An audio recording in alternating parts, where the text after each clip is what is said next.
ये स्टार्ट है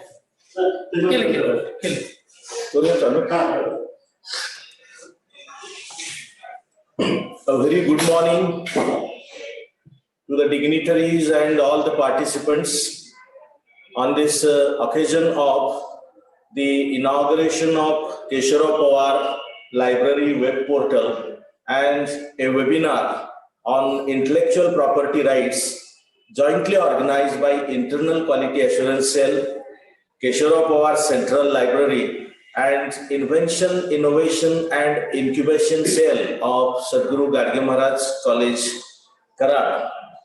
The guest of honor and resource person of this webinar is Dr. Kishore Ingle, Branch Head, Information Resource Center, Tata Consultancy Services, Pune, and Honorable Vice Principal Professor S.A. Patil is in the chair.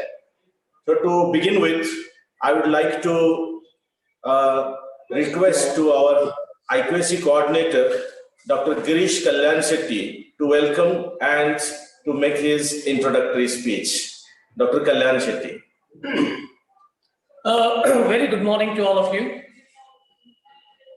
Honorable Vice Principal of this college, Professor S.A. Patil. Honorable Resource Person for this event, Dr. Kishore Ingle, who happens to be the branch head of Information Resource Center, TCS Pune, and is also the member of IPR section.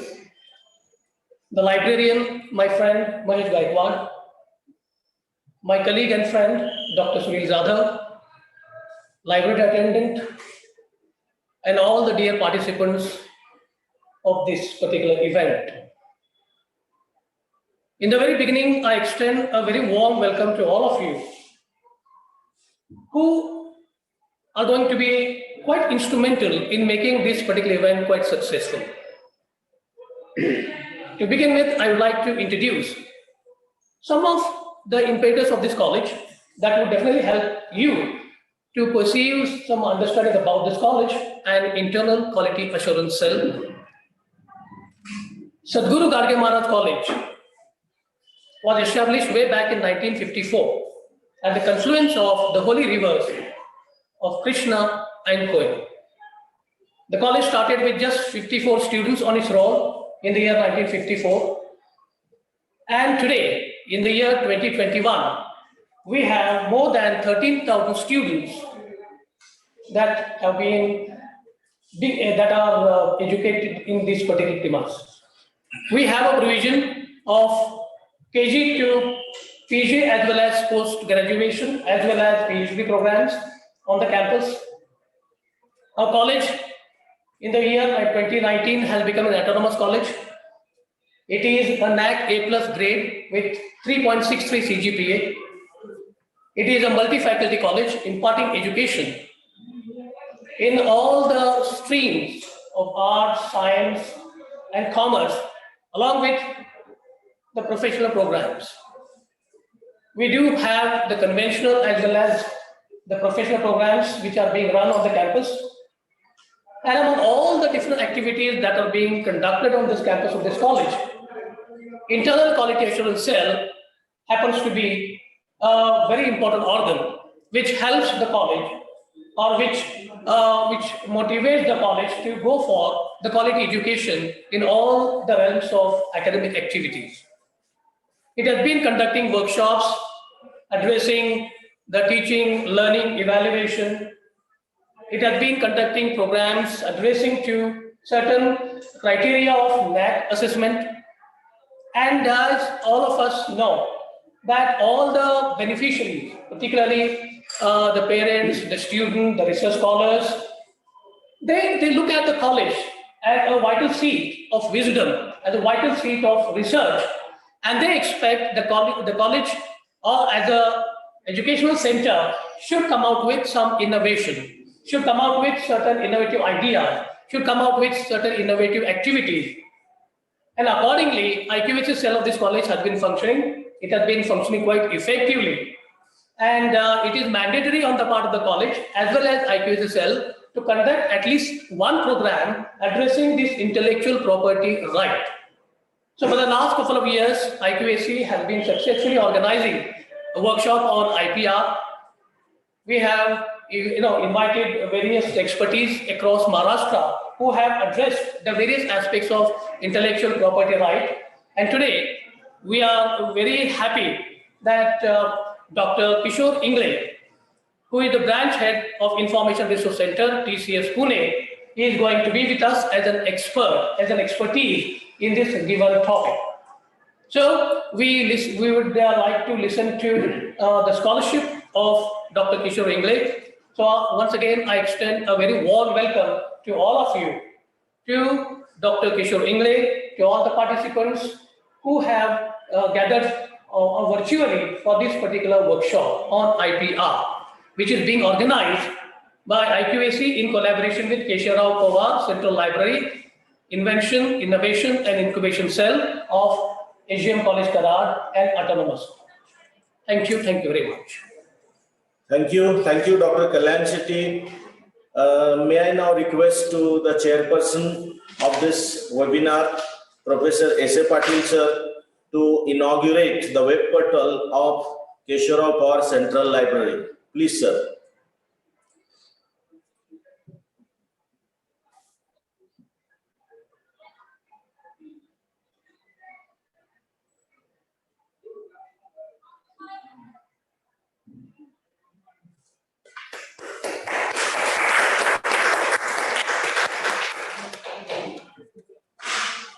Thank you very much, sir, for inaugurating the web portal of the library.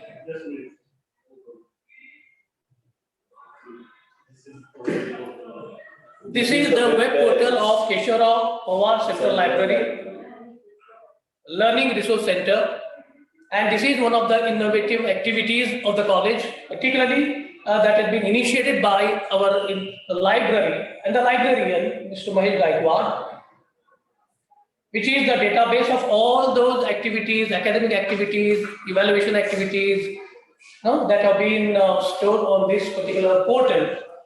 That is Keshav Rao Pawar Central Library is an e-portal, the Learning Resource Center. Thank you. Thank you, sir. Thank you. Now I would like to request the chairperson, Professor S.A. Patil sir, to make his inaugural address. Professor S.A. Patil sir. Very good morning to all. Respected resource person, Mr. Kishore Ingle from Tata Consulting Service Limited, Pune. I welcome all of you to the seminar on intellectual property rights organized by IQAC, Keshav Rao Pawar Central Library and Invention, Innovation and Incubation Cell of Sadhguru Gadge Maharaj College, Karad.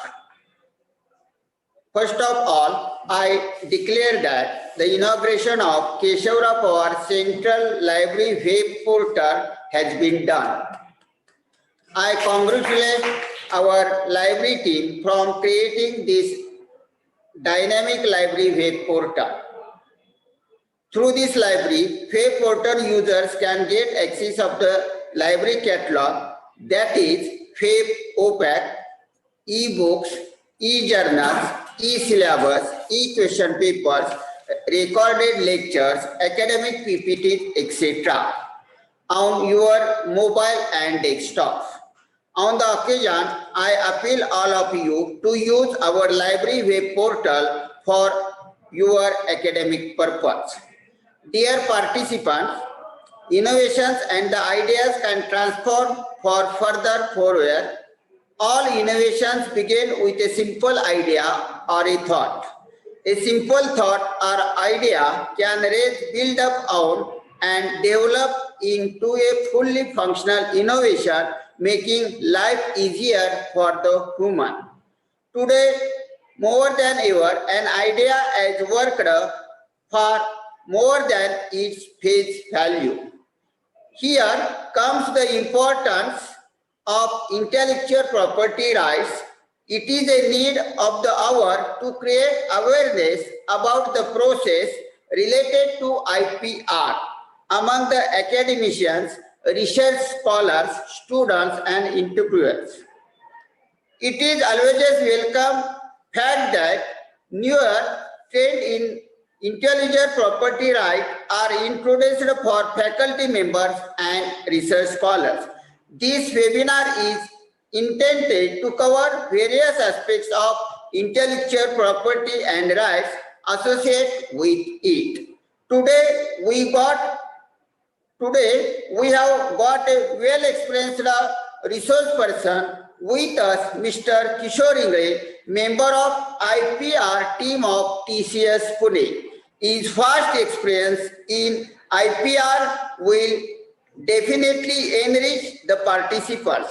The faculty members and research scholars can modulate their research with the help of fresh and new knowledge about the IPR that will be discussed here now. I think this webinar will give you some tips about the new to go for patents, copyrights, etc.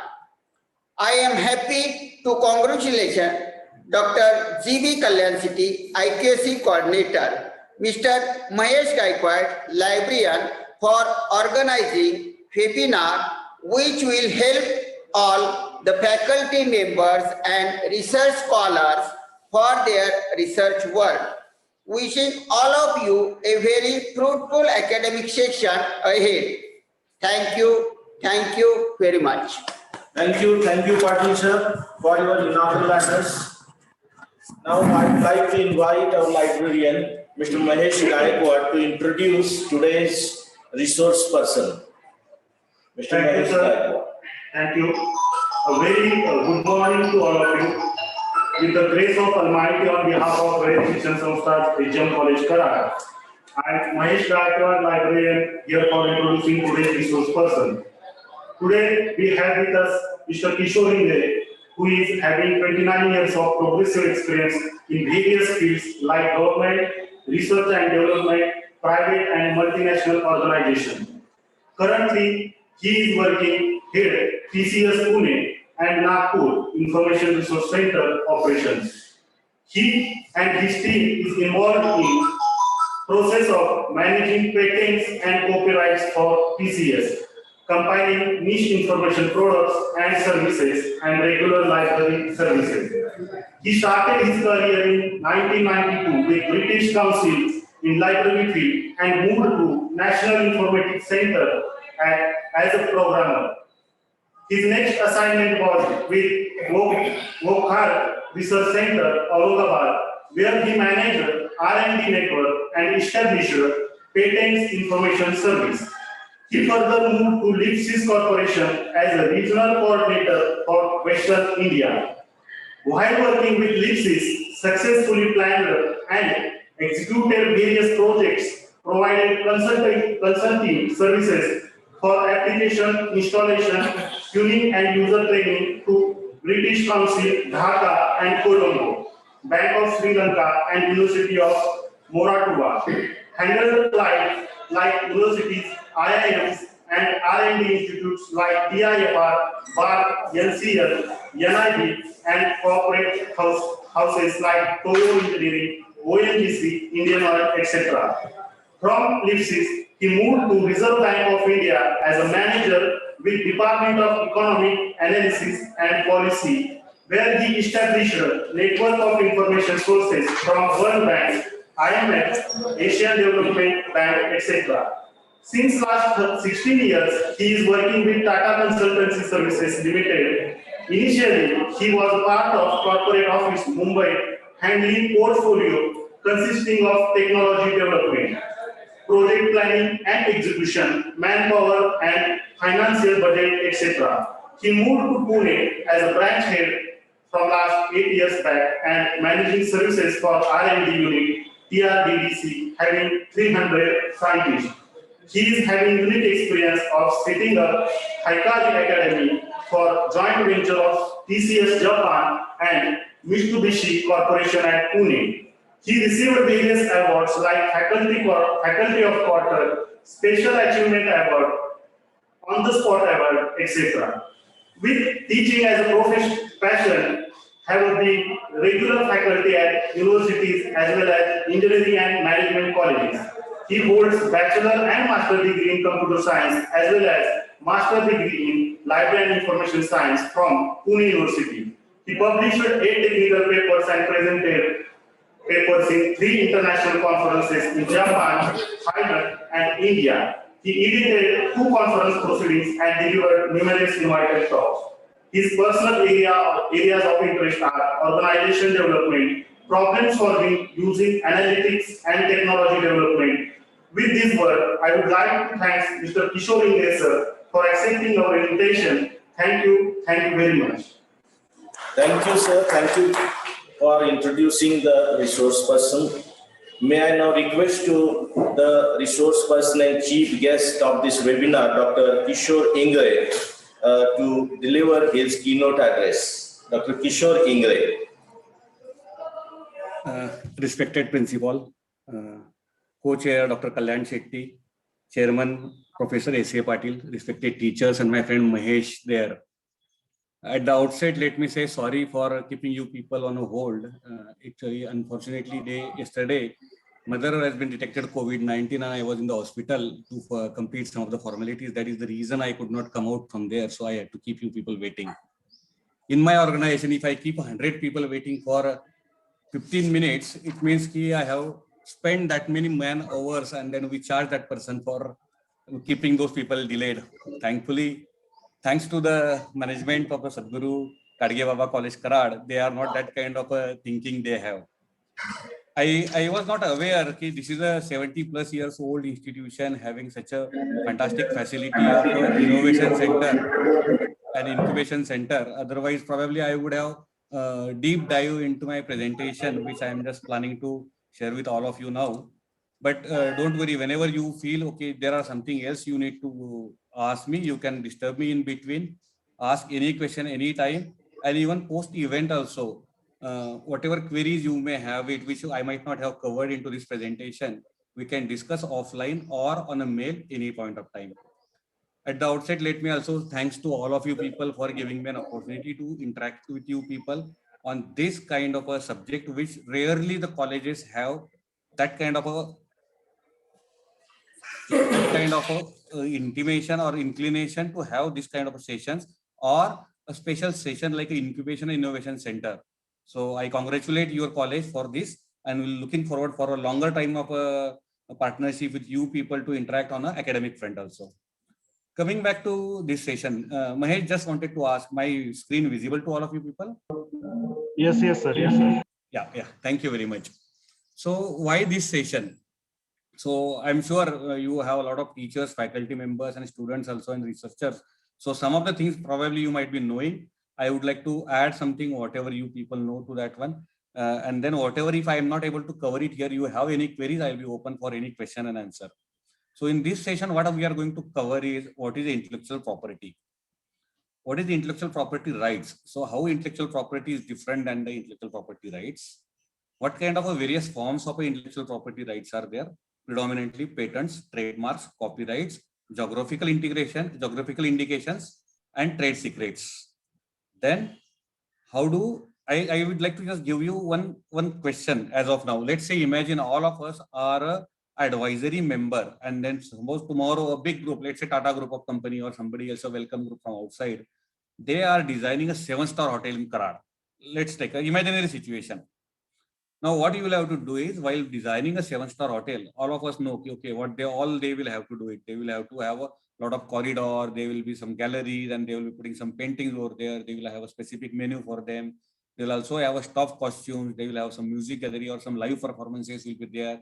So these kind of a few things which you can imagine when we think about a 7-star hotel. Now, as of now, imagine as if all of us are going to be advisor for building this hotel. And you are going to give them a consulting at least on these 3, 4, 5 pages, 3, 4, 5 points. So what are the aspects we need to keep in our mind? Just make a note with yourself. And at the end of the session, probably I'll ask you people, how do we think about the intellectual property when we are thinking from a altogether different perspective, like building a hotel. Forget about filing a patent or probably securing a copyrights for all our documents, or maybe designing, patenting a design, something else. So beyond that, I just thought I will just give you this case study to all of you people. Now, what is the intellectual property? So intellectual property basically something which produces using a human intelligence and which has got a commercial value. आपण आपल्या बुद्धीने, I hope I will be, in which language you people will be more comfortable, Marathi and English, that is what I was told, and I can speak with you people in whichever language, little bit of Hindi and a small portion of Kannada also, but I will try to do it in Marathi and English. If you have any question at any point of time, raise your hand, ping me, and I will start communicating in other languages also. So intellectual property is something produced using a human intelligence and which has got a commercial value. म्हणजे आपल्या बुद्धीपासून आपण काहीतरी तयार केलेलं आहे आणि त्याला काहीतरी कमर्शियल व्हॅल्यू आहे. एखादी गोष्ट मला सुचली, प्रॉबॅबली मी एखादी गोष्ट लिहिली, ती गोष्ट मी एखाद्या दिवाळी अंकाला पाठवली, तर दिवाळी अंक मला त्याच्याबद्दल काहीतरी मला मानधन देतो. किंवा मला एखादी आयडिया सुचली, मी त्याच्या संदर्भातलं पेटंट घेतलं आणि जर पेटंट मी घेतलं तर मी कोणाला तरी त्याचं लायसेन्सिंग करू शकतो की अरे या प्रकारचं तुम्ही एखादं प्रॉडक्ट तयार करू शकता. एखादं प्रॉडक्ट मला सुचलं त्याच्यामधलं याचं, मी जर त्याला पेटंट घेतलं तर ते करू शकतो. किंवा मला एखाद्या गोष्ट समजा आणखी मी पेंटिंग काढलं किंवा गाणं तयार केलं, तर त्या गाण्याचे किंवा पेंटिंगचे सुद्धा कॉपीराईट्स माझ्याकडे असू शकतात. तर ह्या सगळ्या intellectual property, so this is what is called as a intellectual property. आपल्या बुद्धीपासून तयार झालेली एखादी गोष्ट की जी लोकांना दिसते आपल्या त्याच्यामध्ये, टँजिबल आहे. आणि this is how it is often intangible in nature, but usually content a tangible value. बऱ्याचदा आपल्याला हा गोष्ट लिहिली तर त्यात काय, तर गोष्ट लिहिली तर त्यामागची जी बुद्धिमत्ता आहे ती आपल्याला दिसत नाही त्याच्यामधल्या याची, पण ते टँजिबल आहे. टँजिबल म्हणजे काय की त्यापासून मला काहीतरी मिळू शकतं. म्हणजे मग मी ते पेपरवरती लिहू शकतो, सीडी वरती टाकू शकतो, कम्प्युटर चिप्स मध्ये ठेवू शकतो, कोणाला तरी पाठवू शकतो. तर हे आपल्याला दिसतं. टँजिबल म्हणजे दिसणारी गोष्ट आहे आणि इंटँजिबल म्हणजे की ते मला दिसत नाही, ते फक्त कल्पनाशक्तीत असतं. तर एखाद्या माणसाला खूप चांगल्या कविता लिहिता येतात, हे तर इंटँजिबल त्याची इंटेलेक्च्युअल प्रॉपर्टी आहे. पण त्यांनी त्यावेळेस ती कविता लिहिली, पेपरवरती छापली किंवा कम्प्युटरमध्ये टाकली किंवा कुठेतरी पब्लिश केलं तेवढ्या याच्यामधल्या, so that is a tangible medium मध्ये मला दिसायला लागली तेवढ्या याच्यामध्ये. सो दिस इज हाऊ, एक second, sorry. So it can be on a fix medium वरती आपल्याला ती बघता येते त्याच्यामधल्या याची. मग इंटेलेक्च्युअल प्रॉपर्टी राईट्स काय? इंटेलेक्च्युअल प्रॉपर्टी म्हणजे काहीतरी बुद्धीपासून तयार झालेली गोष्ट की जी आपल्याला टँजिबल मीडियम वरती दिसते. But what are the intellectual property rights? The intellectual property rights are basically, we should not be confusing with the intellectual property. आपल्या intellectual property आणि property rights याच्यामध्ये कन्फ्युजन नसावं तेवढ्या याच्यामध्ये याचं. तर बेसिकली हे काय, इंटेलेक्च्युअल प्रॉपर्टी राईट्स म्हणजे right vested in a asset, not the asset itself. For example समजा एखादी आयडिया आहे आमच्याकडे किंवा एखादं इन्व्हेन्शन आहे, तर ते माझं इंटेलेक्च्युअल प्रॉपर्टी आहे. त्याच्या अगेन्स्ट मी जेव्हा त्याचं पेटंट रजिस्ट्रेशन केलं तर त्यावेळेस पेटंट माझा इंटेलेक्च्युअल प्रॉपर्टी राईट झाला. तो patent, when I get a patent, I have a right to say that की ओके हे पेटंट माझं आहे, ही आयडिया माझी आहे. एखादं सिक्रेट प्रोडक्शन मेथड जे असेल समजा, किंवा समजा उद्या समजा ठरवलं कोका कोला बनवतात समजा त्याच्यामध्ये, लेट्स टेक अ एक्झाम्पल. तसं उद्या समजा मी आणखी असं काहीतरी बनवलं की बाबा उसाचा शुगर केन ज्यूस बनवेल मी, तो ऑल टुगेदर डिफरंट टेस्टला असेल त्याच्यामधल्या याचं, त्यात मी काय ऍड करतोय तुम्हाला सांगणार नाही, ती माझी इंटेलेक्च्युअल प्रॉपर्टी झाली. आणि right to a trade secret, त्याच्यामध्ये ट्रेड सिक्रेट जे आहे त्याच्यामधलं ही माझी इंटेलेक्च्युअल प्रॉपर्टी राईट झाली. किंवा एखादा particular way of representation is a IP. आणि कॉपीराईट किंवा design registration for that is a IPR. म्हणजे समजा एखादं मी नाटक लिहिलं तर ते नाटक जे आहे त्याच्यावरती ते माझी इंटेलेक्च्युअल प्रॉपर्टी, लिहिता येणं नाटक लिहिलेलं ती माझी इंटेलेक्च्युअल प्रॉपर्टी आहे. पण त्या नाटकाचे कॉपीराईट्स माझ्याकडे असले की मग नंतर ते नाटक परफॉर्म करायचं का, की त्याच्यावरनं गाणी तयार करायची का, किंवा त्याचा सिनेमा बनवायचा का, ह्या सगळ्या गोष्टी त्या माझ्या इंटेलेक्च्युअल प्रॉपर्टी राईट्स मध्ये येतात माझ्याकडे त्याच्यातल्या. एखादा ब्रँड किंवा ट्रेड नेम जर समजा मी बिल्ड केला, जसं गोदरेज आहे किंवा टाटाज आहे किंवा ब्रुक बॉन्ड आहे, हे जे आहे हे सगळे बजाज आहे, हे सगळे ब्रँड किंवा ट्रेड नेम आहे, किंवा कोलगेट आहेत, हे सगळे ट्रेड नेम्स. हे ट्रेड नेम आणि ब्रँड ही इंटेलेक्च्युअल प्रॉपर्टी आहे. आणि त्याचं रजिस्ट्रेशन मी जेव्हा करतो तेव्हा then it becomes my intellectual property right. So I can stop people from using my brand. समजा उद्या कोणीतरी महिंद्रा नावाचा एखादा माणूस आहे आणि त्याने समजा महिंद्राच्या नावाने सांगितलं की बाबा आम्ही दोघं भाऊ मिळून महिंद्रा अँड महिंद्रा, आम्ही आमची जशी कंपनी आम्ही एक दुकान टाकतो त्याच्यामधल्या याचं. So Mahindra and Mahindra will not allow them because it's already registered trademark with them. So even though my name is Mahindra, I cannot use it because it's already established trademark त्या बाजूला. तर ह्या आपल्या त्या संदर्भात मिळणारे जे आपले अधिकार असतात त्यांना म्हणायचं इंटेलेक्च्युअल प्रॉपर्टी राईट्स, आणि आपण जी गोष्ट तयार केलेली असते त्याला म्हणायचं इंटेलेक्च्युअल प्रॉपर्टी. तर प्रॉपर्टी तयार केल्यानंतर जोपर्यंत तुम्ही त्याला राईट्स तुम्ही त्याचे प्रोक्युअर करत नाही, जोपर्यंत सिक्युअर करत नाही, तोपर्यंत तुम्हाला ते वापरता येत नाही. समजा तुम्हाला एखादी गोष्टीची आयडिया आली, तुम्ही ती आयडिया घेतली, तर तुम्ही you cannot stop somebody else from using that idea. तुमच्याकडे जर एखादी कविता आहे समजा तुम्ही ती लिहिली आणि जर तुम्ही तिथे कॉपीराईट रजिस्टर केलेलं नसले तर someone can make a song out of that one. You cannot stop them. Only when you have a copyright registered for that one, then only you will be able to stop from those people from using your ideas किंवा तुमची जी काही intellectual property आहे ती त्यांनी use करू नये म्हणून तुम्ही त्यांना थांबवू शकतात. तुम्ही त्यांच्याकडनं त्याच्या अगेन्स्ट काहीतरी मॉनिटरी किंवा दुसरे कुठेतरी बेनिफिट्स तुम्ही त्यांच्याकडे मागू शकतात. So this is what is the intellectual property rights. मग how does the intellectual property law works? आता इंटेलेक्चुअल प्रॉपर्टी लॉ जो असतो हा लॉज ऑफ द लँड्स असतात तेवढ्या याच्यामधल्या. These are affirmative rights, not a protection. म्हणजे तुमच्याकडे निगेटिव्ह म्हणजे you can stop somebody from doing it. म्हणजे तुमच्या ओनरला तुम्ही अलाउ करता to file a law suit against a transgressor. म्हणजे जर समजा एखाद्या माणसाने तुम्ही एखादी कविता लिहिलेली असली आणि त्या कवितेवरनं मी गाणं तयार केलं आणि त्या गाण्याच्या कॅसेट्स विकल्या तर कवी माझ्यावरती केस करू शकतो की अरे ही कविता माझी आहे, किशोरने माझ्याकडनं याचं काही परमिशन घेतलेली नव्हती, I on the copyright for this one and this has got so much damage for this one. Same thing can be. उद्या बजाजवाल्यांची मोटरसायकल आहे, उद्या मी समजा तशी मोटरसायकल परत डिसमेंटल केली आणि तसे पार्ट बनवले संपूर्ण तेवढ्याच्या मधल्याची आणि जशी मोटरसायकल बनवली तर I cannot sell it because त्यातल्या बऱ्याचशा गोष्टी ज्या आहेत त्या पेटंटेड्स आहेत, त्यांचे ट्रेडमार्क्स आहेत त्याच्यामधल्या याचे, त्या सगळ्या गोष्टी ज्या आहेत one can file a law suit against a transgressor. दुसरी गोष्ट काय, this does not stop a transgressor. म्हणजे तुम्हाला एखाद्या चोरी करणाऱ्या माणसाला त्याला थांबवत नाही त्याच्यामधल्या याचं. म्हणजे जर एखादी कविता बी पब्लिश केलेली असली तर ती कविता पब्लिश केलेली आहे, कॉपीराईट पण तुम्ही लिहिलेले, तुमच्याकडे आर्टिकल तुम्ही पब्लिश केलेलं आहे, यू होल्ड अ कॉपीराईट. तुम्ही एखादा गोष्ट पेटंटेड सिस्टम आहे, तुम्ही ती पेटंट होल्ड करता तुमच्या ह्याच्यामधल्या याचं, but you cannot stop me from stealing that one. मी त्याची चोरी करू शकतो तुमच्या त्याच्यामधल्या याची. तुमची जी प्रोसेस आहे, एकदा तुम्हाला पेटंट मिळालं म्हणजे ती इन्फॉर्मेशन पब्लिक डोमेन मध्ये ते कसं तयार करायचं तुम्ही सांगितलेलं आहे. एकदा तुम्हाला कॉपीराईट मिळाले म्हणजे तुमची कविता पब्लिश झालेली आहे तुमच्या ह्याच्यामधल्या याचं, मला ती कविता तिथनं मिळाली की मी त्याच्यावर गाणं तयार करू शकतो. So they cannot stop me from this one. But मी एकदा जर अशी गोष्ट केली तर तुम्ही मला कोर्टात खेचू शकता तिच्यामधल्या याचं. किंवा जर तुम्हाला कळलं की मी असं करणार आहे तर त्यावेळेस तुम्ही मला सांगू शकता की नाही असं करू शकत नाही, हे आमच्या कॉपीराईटच्या किंवा आमच्या इंटेलेक्चुअल प्रॉपर्टी राईटचं उल्लंघन आहे. You can stop me there. आणि सगळ्यात महत्वाची गोष्ट, दे आर टेरिटोरियल. टेरिटोरियल म्हणजे काय की स्पेसिफिक जॉग्राफीमध्ये असतात म्हणतो तेवढ्या याच्यामधल्या याचे. जर समजा आता मी एखादं पेटंट फाईल केलं जर फक्त इंडिया जॉग्राफी पुरतं असलं तर then in India one cannot do it that whatever with that patent unless they have consent from my side. तर तसे हे प्रत्येक कंट्रीमध्ये आपल्याला ह्या गोष्टी, जर समजा तुम्हाला असं वाटत असलं की एखादं इन्व्हेन्शन आहे तुमच्याकडे किंवा एखादी गोष्ट आहे की ज्याच्यामध्ये तुम्हाला कमर्शियल व्हॅल्यू इतर कंट्रीजमध्ये सुद्धा असेल, त्यावेळेस नॉर्मली लोक काय करतात मग तुमचे हे पेटंट्स किंवा कॉपीराईट जे असतील किंवा तुमचे जे ट्रेडमार्क्स असतील they register into multiple geography. समजा उद्याच्या दिवशी समजा बजाजची मोटरसायकल इंडियामध्ये खूप विकली जाते, समजा पाकिस्तानला एक मोटरसायकल नेली आणि त्यांच्याकडे त्यांनी मोटरसायकल बनवली तेवढ्या याच्यामधल्या याची. जर बजाजने त्यांच्या संदर्भातले जेवढे काही पेटंट्स किंवा कॉपीराईट किंवा ट्रेडमार्क्स पाकिस्तानच्या कंट्रीमध्ये जर समजा त्यांनी रजिस्टर केलेले नसले तर nobody will be able to stop the Pakistani people to create a similar kind of a replica of that particular motorcycle over there. और समजा एखाद्या कवीने इथे एक गझल लिहिलेली आहे आणि पाकिस्तानच्या लोकांनी समजा ती गझल घेतली आणि जर समजा त्या माणसाने त्याचे कॉपीराईट पाकिस्तानसाठी सिक्युअर्ड केलेले नसतील तर Pakistani people will be able to make a album of that one. तो सिमिलरली नॉर्मली लोक काय करतात, मग आपण कुठल्या कंट्रीमध्ये आमचे कॉपीराईट्स किंवा आपल्या ज्या इंटेलेक्चुअल प्रॉपर्टी असतील त्या प्रोटेक्ट करायला पाहिजे. So wherever you feel की यू हॅव अ पोटेन्शियल. तर समजा मी एखादी गोष्ट कम्प्युटर संदर्भातली एखादी मोठी काहीतरी नवा शोध लावला आणि मला माहिती आहे की हा शोध लावल्यानंतर सिंगापूरमधले, जपानमधले, अमेरिकेमधले, US मधले, आपल्या युरोपमधले जे लोक आहेत they are likely to benefit from this kind of a whatever invention I have. So they are likely to copy it. मग त्यावेळेस मी काय करतो, भारतामध्ये पण पेटंट फाईल करतो आणि त्या बाकीच्या कंट्रीमध्ये पण पेटंट फाईल करतो.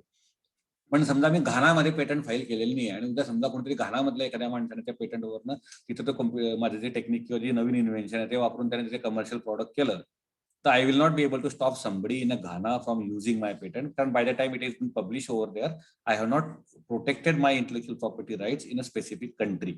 म्हणजे हे टेरिटोरियल आहे. तुम्हाला ज्या ज्या देशामध्ये तुम्हाला ते हवं असेल त्या देशामध्ये तुम्हाला ते रजिस्टर करायला लागतं, तिथे ग्रँट्स करायला लागतं तुम्हाला. And when I say I have to do it in to that country, there is a cost involve for that one. त्याची खूप एक्सपेन्सेस असतात, ते व्हॅल्यू होतात कंट्री टू कंट्री त्याच्यामधल्या याचे. सो इट्स अ टेरिटोरियल त्याच्यामधल्या याचं. मला आठवतं 2000 साली जेव्हा मी ओखाड रिसर्च सेंटरला काम करत होतो, it was a pharmaceutical R&D company and pharmaceutical books were very expensive that point of time. The same time Korea didn't had any copyright laws. जसं आपल्याकडे जर समजा तुम्ही एखादं अमेरिकेचं पुस्तक काढलं US एडिशन आणि तुम्ही आपल्याकडे जर पायरसी केली आणि जर छापलं तर we are bound by the intellectual property राईटची जी ट्रीटी आहे संपूर्ण ग्लोबल त्याच्यामधली वर्ल्ड ट्रेड ऑर्गनायझेशनची. So someone can sue us in a court की अरे हे आमचं पुस्तक अमेरिकेमध्ये पब्लिश झालं होतं आणि Kishore has copied it in India आणि selling the copies. but the intellectual IPR म्हणजे copyright laws of Korea at that time was not having this provision, so it was legal. चायनामध्ये पण तीच गोष्ट होती. चायनामध्ये अजूनही lot of people creep about China because China doesn't respect the copyright of the intellectual property rights of other countries. त्यांचे patents किंवा त्या गोष्टी आहेत, दे डोंट रिस्पेक्ट इट. तर त्यावेळेस बरीच लोक काय करायची, तिथनं येताना ते पुस्तक तिथं छापलेले विकत आणायचे. So it becomes a cheaper option for me than buying a US based edition to import a book from Korea. And importing a book from Korea was legally allowed in India. So there are a lot of बरेचसे मधले मार्ग असतात, पळवाटा असतात. म्हणजे वकील लोक चांगलेच असतात का, तसेच आपल्या सेशनमध्ये पण काही वकील असतील, पण तो त्या वळवाटा त्यांना जास्त माहिती असतात तिच्यामधल्या. So we had one advocate who was suggesting me की why not Kishore you buy it from there. Of course we didn't buy it, that's a different story. So in short the intellectual property rights are territorial. आता आपण कुठल्या प्रकारचे intellectual property rights बघणार आहे आपल्याकडे सगळ्या त्याच्यामध्ये. सो सुरुवातीला मोस्टली अकॅडमिक्स पीपल मध्ये काय होतं की this is the one intellectual property with which you brush your shoulders. म्हणजे तुम्हाला तुमच्या अकॅडमिक आयुष्यामध्ये खूपदा तुम्हाला ज्या गोष्टीशी तुम्हाला तोंड द्यायला लागतं तो म्हणजे कॉपीराईट. कुठल्या कुठल्या गोष्टीमध्ये आपल्याला कॉपीराईट आपल्याला मिळू शकतो किंवा बुक्स आणि जर्नल्स. तुम्ही एखादं पुस्तक लिहिलं, एखाद्या जर्नलमध्ये तुमचं आर्टिकल पब्लिश केलं, तुम्ही एखादा व्हाईट पेपर तयार केला, तुम्हाला एखाद्या लॅबची प्रोसिजर तयार केली, ह्या सगळ्या गोष्टी दे कम अंडर कॉपीराईट तुमच्या याच्यामधल्या. लिटररी बुक्स असतील तुमच्याकडचे, नॉवेल्स असतील, पोएम्स असतील, प्लेज असतील तुमच्या याच्यामधल्या याचे, ह्या सगळ्या गोष्टी कॉपीराईट्समध्ये येतात तुमच्याकडच्या याच्यातल्या. किंवा इव्हन परफॉर्मिंग आर्ट्स असतात तुमच्याकडच्या, फिल्म्स आहेत, म्युझिकल कंपोजिशन आहे, किंवा स्कल्पचर्स असतील तुमच्याकडे केलेले, हे सुद्धा सगळं तुमच्याकडे कॉपीराईट असतात. म्हणजे एखाद्या माणसाने म्युरल तयार केलं, किंवा समजा आपल्याकडे आबालाल रहमान नावाचे खूप चांगले चित्रकार होते कोल्हापूरमध्ये, त्यांनी काढलेली जी पेंटिंग होती त्या पेंटिंगला तुम्ही कॉपी नाही करू शकत. किंवा राजा रविवर्माची बरीचशी पेंटिंग होती, so you cannot print them on a calendar and print it. तर या सगळ्या गोष्टी तुमच्या कॉपीराईट्स मध्ये येतात त्याच्यामधल्या याच्या. सिनेमा सुद्धा जे आहेत आपले ते कॉपीराईट्स मध्ये येतात. म्हणून आपण ते सिनेमाचे जे आहे असं करू शकत नाही की एक 35 रुपयाची सीडी आणली आणि तुम्ही संपूर्ण कॉलेजमध्ये दाखवली. समजा उद्या दिवशी तुम्ही ठरवलं किंवा आमच्याकडे मॅनेजमेंट ट्रेनिंग करायचं आहे आम्हाला, आणि मॅनेजमेंट ट्रेनिंगसाठी आम्ही एक सिनेमा घेतला लगान. लगानमधनं आम्ही सांगतो की बाबा we are going to teach the people how to use the management fundamentals using a Lagaan, म्हणून तुम्ही लगान संपूर्ण कॉलेजमध्ये दाखवला, तर तो संपूर्ण सिनेमा दाखवणं शक्य नाही तुम्हाला, because it will be a violation of a copyright तिच्यामधल्या याच्या. Whereas if you can buy that 35 रुपीची CD and you can watch it at a home, ही फक्त तुमच्या पर्सनल यूजसाठी, घरच्यासाठी असतात. म्हणजे अकॅडमिक इन्स्टिट्यूशनसाठीचे कॉपीराईटचे लॉ वेगळे असतात, इंडिव्हिज्युअलसाठीचे कॉपीराईटचे लॉज वेगळे असतात, कमर्शियल इन्स्टिट्यूशनचे कॉपीराईटचे लॉज जे असतात ते वेगळे असतात तुमच्या याच्यामधल्या याचे. समजा एखादं पुस्तक आहे, त्या पुस्तकामधले किंवा जर्नलमधले काही आर्टिकल्स असतील समजा, ते जर समजा एखाद्या शिक्षकाने ते जर रेफर केलं त्याच्यामधल्या याच्याने लिहिले किंवा काही गोष्टीला वापरले, त्यांनी प्रयोग करताना जर एखादी गोष्ट वापरली, तर बिंग अकॅडमिक यूज म्हणून तो शिक्षक त्या पुस्तकामधला याचा 50%, 60% भाग सुद्धा पर्सनल यूजसाठी किंवा अकॅडमिक यूजसाठी त्यांच्या याच्यामधला याचा वापरून इंडिव्हिज्युअल यासाठी वापरू शकतो. But where I cannot do it.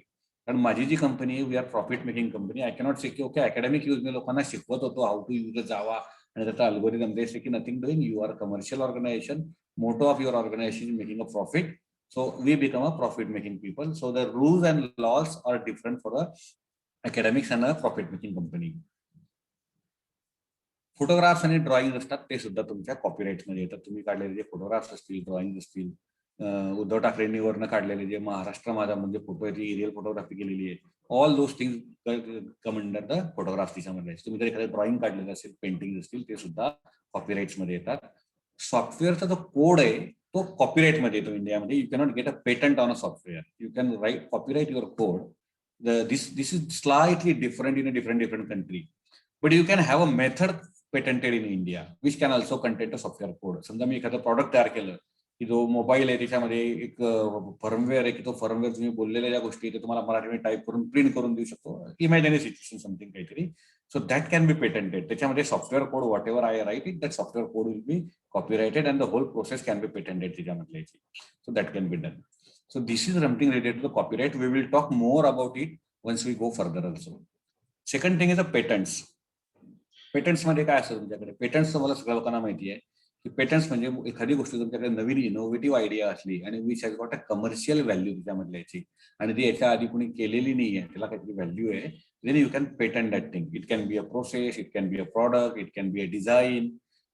तसंच तुम्हाला ट्रेडमार्क सुद्धा तुमच्या रजिस्टर करता येतात. जसं मी सांगितलं की कोलगेट हा ट्रेडमार्क आहे, किंवा गोदरेज म्हटलं की तो जो जी आहे तो आपला तसा दिसतो, किंवा बजाजचा जो बी आहे तो स्पेसिफिकली आपल्याला तसा दिसतो.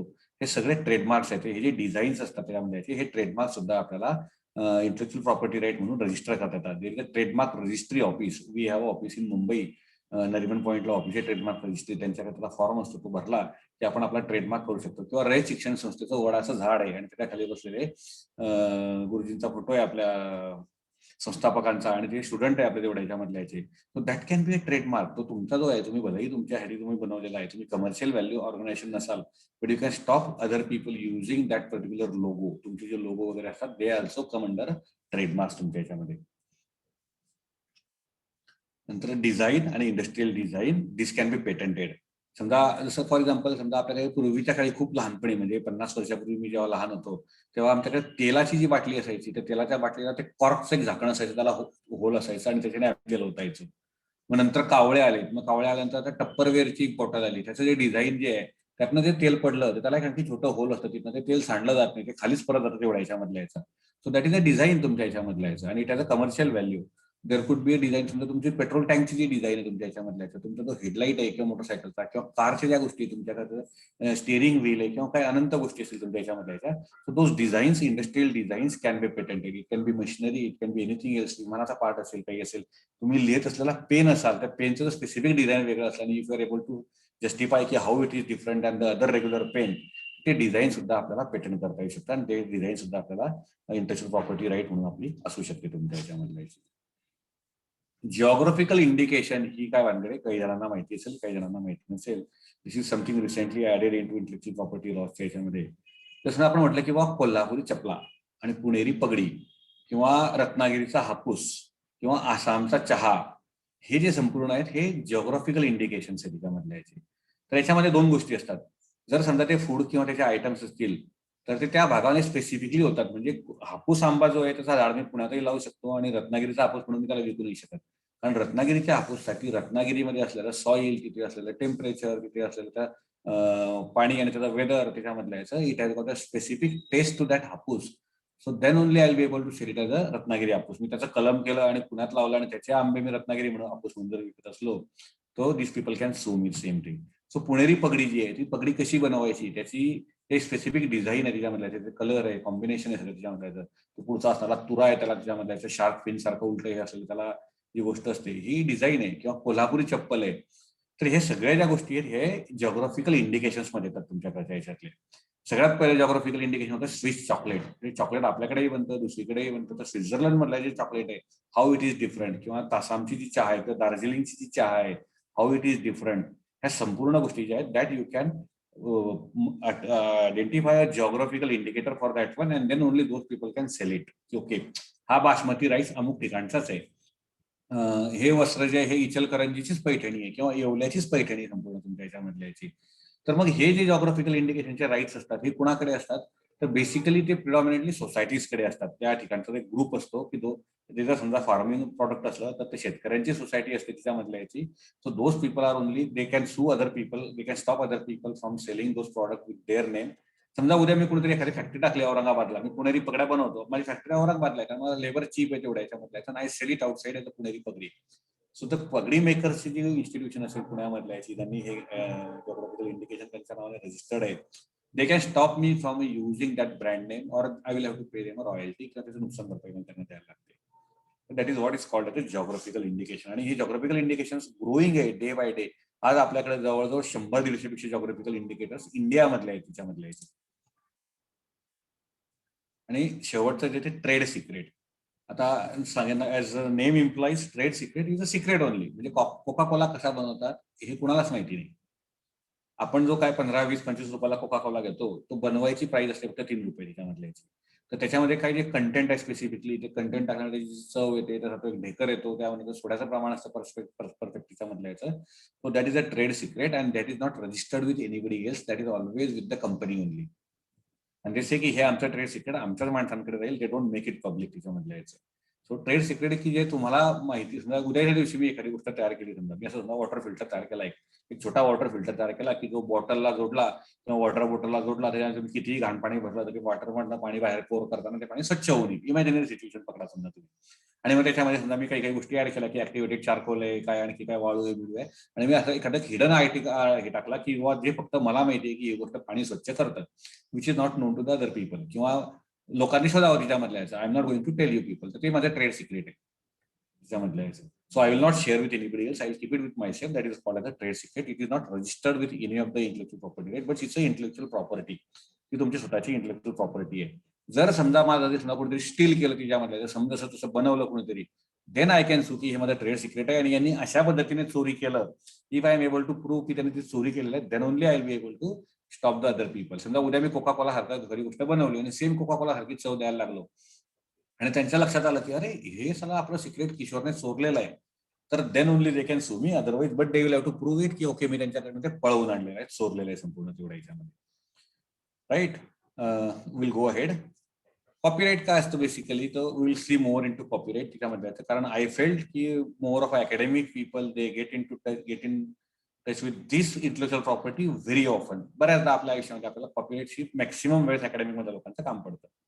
तर it's a legal right created by law of that country which grants the creator an original work exclusive right. म्हणजे तुम्ही जर नाटक लिहिलं तर मला हा एक्सक्लुझिव्ह राईट दिलेला आहे कॉपीराईट हा, मला माझ्या कंट्रीच्या लॉज ऑफ लँडने मला तो राईट दिलेला आहे.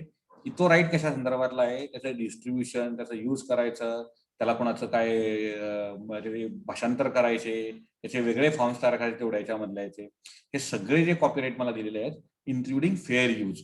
तर मला जर समजा राईट असले तर I cannot stop other people. जसं मी म्हटलं की बाबा एखादी त्यातली गोष्ट असेल ती अकॅडमिक पर्पजसाठी म्हणून 5-10% मी फेअर यूज मध्ये वापरू शकतो.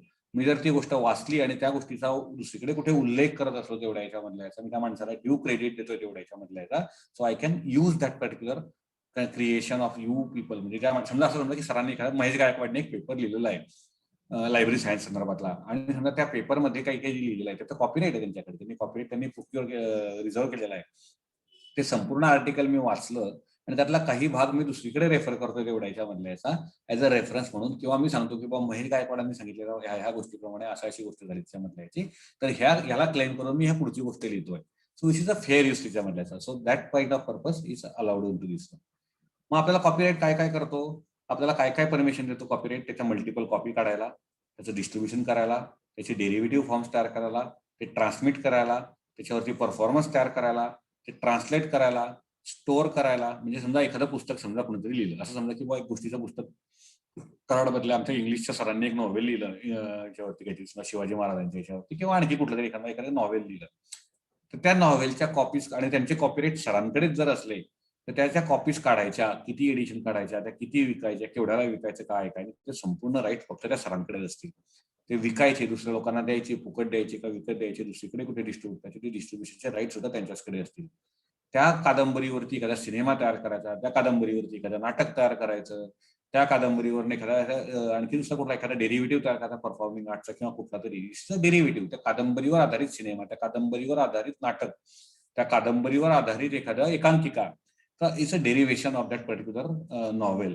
तर त्याची सुद्धा राईट त्या सरांकडे असतात त्याच्यामधल्या याचे. त्यानंतर हे ट्रान्समिट करायचं, म्हणजे मी टीव्हीवरती किंवा रेडिओवरती नभोवाणी वृत्तांत त्याच्यामधल्या याचा, किंवा त्याच्यावरती परफॉर्मन्स लिहिल की ओके मी नाटक लिहितोय त्याच्यामधल्या याचं, किंवा मी डान्स परफॉर्मन्स करतोय, त्या डान्स परफॉर्मन्स मध्ये मी ती स्टोरी सांगतो, स्टोरी लाईन संपूर्ण मी डान्स मधनं सांगणार आहे. So it's a performance. So ते सुद्धा स्टोरी लाईन जर त्या स्टोरीवरती आधारित असली तर ते सुद्धा त्याची सुद्धा राईट्स त्या सरांकडेच असणार आहेत त्याच्यामधल्या याची. उद्या वाटलं की नाही फार छान पुस्तक आहे, सरांनी लिहिलं, इंग्लिश मधलं आहे, मी मराठीमध्ये ट्रान्सलेट करतो किंवा गुजरातीमध्ये ट्रान्सलेट करतो, तर त्याचे ट्रान्सलेशनचे राईट सुद्धा त्या माणसाकडे असतात. आणि storing it in to my computer storage and retrieval system त्याच्यामधल्या याच्या, त्या स्टोरेज करण्यासाठीची सुद्धा परमिशन मला त्या कॉपीराईट वाल्याकडनं लिहिलं. तुम्ही जर कॉपीराईटची जर एखादी कंडिशन वाचली तर ते सांगतात की no part of this publication can be copy stored in retrieval format, in a computer format, blah blah blah blah blah, everything they cover, that is a legal language. So I cannot make a copy of that one, store it in to computer readable format, unless जर समजा त्याची मी legitimate copy, समजा त्यांनी त्याचं एखादं E book तयार केलेलं आहे आणि ते ई बुक मी विकत घेतलेलं आहे, then only I am allowed to do it. म्हणजे लेजिटिमेट कॉपी पाहिजे मला त्यामधल्या याची, illegal storage I cannot do it. That is what the copyright does it to me. Now what we need to do it for copyright मध्ये आपल्याकडे academics मध्ये आपल्याला केव्हा केव्हा काम पडतं याच्यामधल्या याचं, when you are writing a research paper, when you are writing a thesis and dissertations, copyrights हा नेहमी उल्लंघन म्हणजे अनवधानाने उल्लंघनलेला जाणारा भाग असतो तेवढ्या याच्यामधल्या याचा. आणि for all the PhD people they also make it now, all universities they make it, we have to have a plagiarism check त्याच्यामधल्या याचं. So whatever you are doing it, sir, just a minute, let me just tell these people, can call them right. Thank you. So whatever article तुम्ही लिहिणार असाल किंवा काही तुमचा thesis असेल किंवा डिझर्टेशन असेल ते पब्लिकेशनच्या आधी तुमच्याकडे त्याच्या आधी प्लॅगरिझम चेक केला जातो. प्लॅगरिझम चेक केल्यानंतर आता असे सॉफ्टवेअर्स असतात की ते सॉफ्टवेअर सांगतात की तुमच्याकडे जे काही टेक्स्ट असेल ते सिमिलॅरिटी तो तसं सिमिलर टेक्स्ट तुम्ही कुठे दुसरीकडे वापरलेलं आहे का कोणी, ते कुठल्या ठिकाणी आहे काय नाही तेवढ्या याच्यामधले त्याचे वेगवेगळे टूल्स असतात आणि त्याचे जे टूल्स आहेत ते नोन टूल्स आहेत ते टर्निटीन आहे, एक उरकुंड आहे, ऑथेंटिकेट आहे, एक डोकोलॉक आहे आणि याच्या व्यतिरिक्त there are various free software sites आहेत अवेलेबल नेटवरती. त्यांच्याकडे जर तुम्ही तुमचा पेपर दिला किंवा तुमचं थिसिस दिलं आणि डिझर्टेशन दिलं अपलोड केलं तर तुम्हाला त्याच्या डिपेंडिंग ऑन त्याच्या डेटाबेस साईट्स तुम्हाला सांगतो की तुमच्या थिसिस मधला डिझर्टेशन मधला हा भाग अमुक ठिकाणी ह्या वेबसाईटवरती आहे, हा ह्या पेपरमध्ये पब्लिश झालेला आहे, हा ह्या ऑलरेडी डिझर्टेशन आणि थिसिस मध्ये आहे, ह्या जर्नलमध्ये हे आर्टिकल ऑलरेडी पब्लिश झालेला आहे. त्याचा जो भाग असतो तो तुम्हाला संपूर्ण सांगतो तेवढ्या याच्यामधला याचा. आणि when the plagiarism percentage is high there are serious implications in academics तिच्यामधल्या याचे.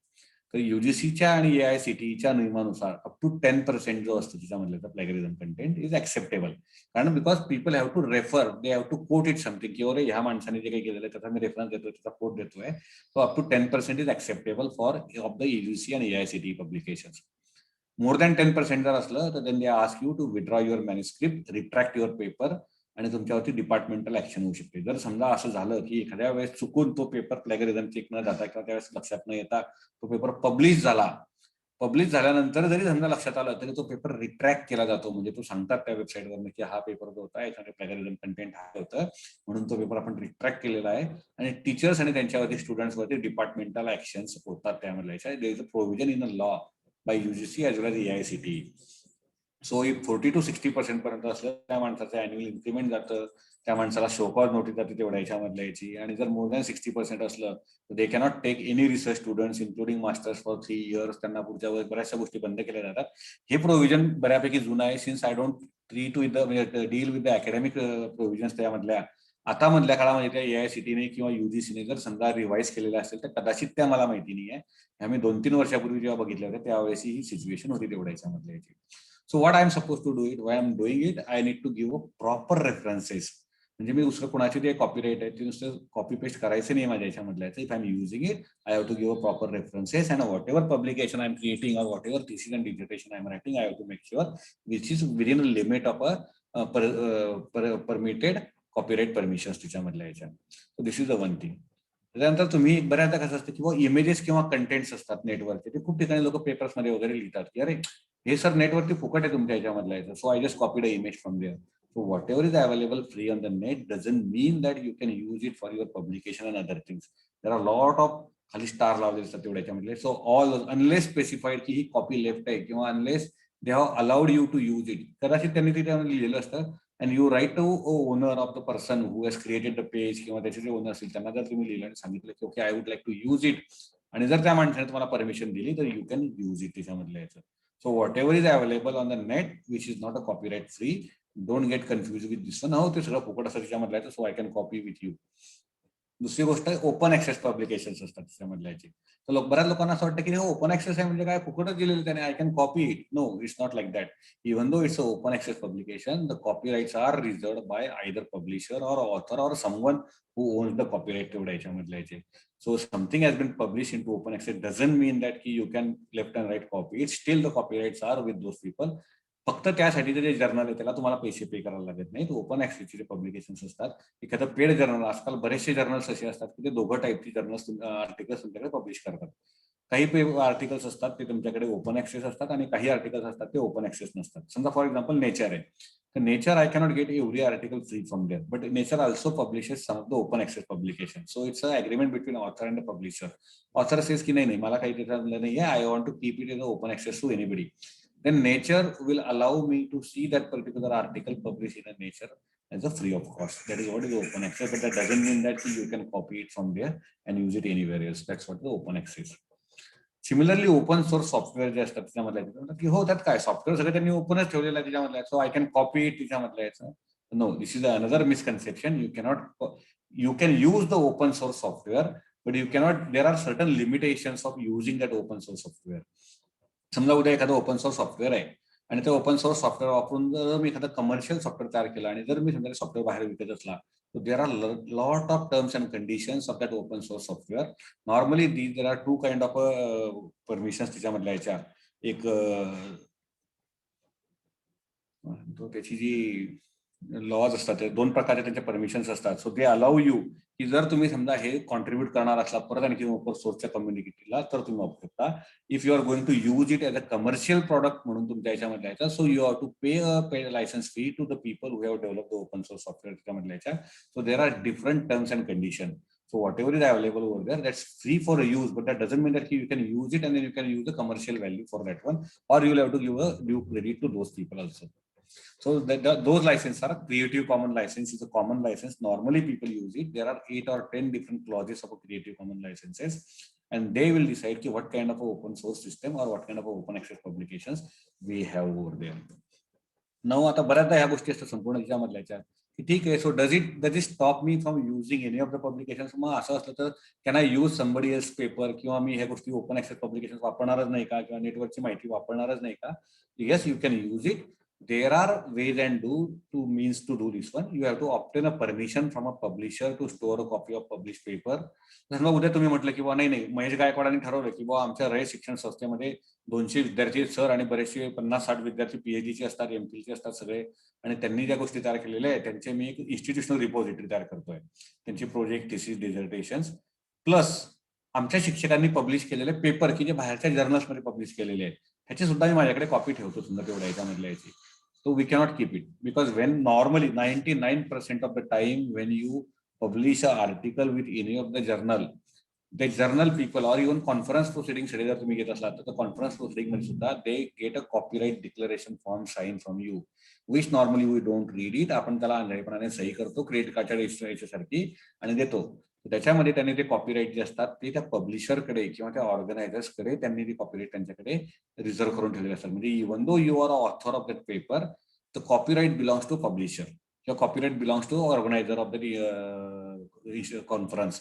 तर ते कॉपीराईट तुमच्याकडे नसतात. मग अशा वेळेस काय करायचं. जर समजा मला आता माझ्या इन्स्टिट्यूटमधल्या शिक्षकांनी लिहिलेले पेपर्स आहेत त्याची मला इन्स्टिट्यूशनल रिपॉझिटरी जर करायची झाली तर देर is a way.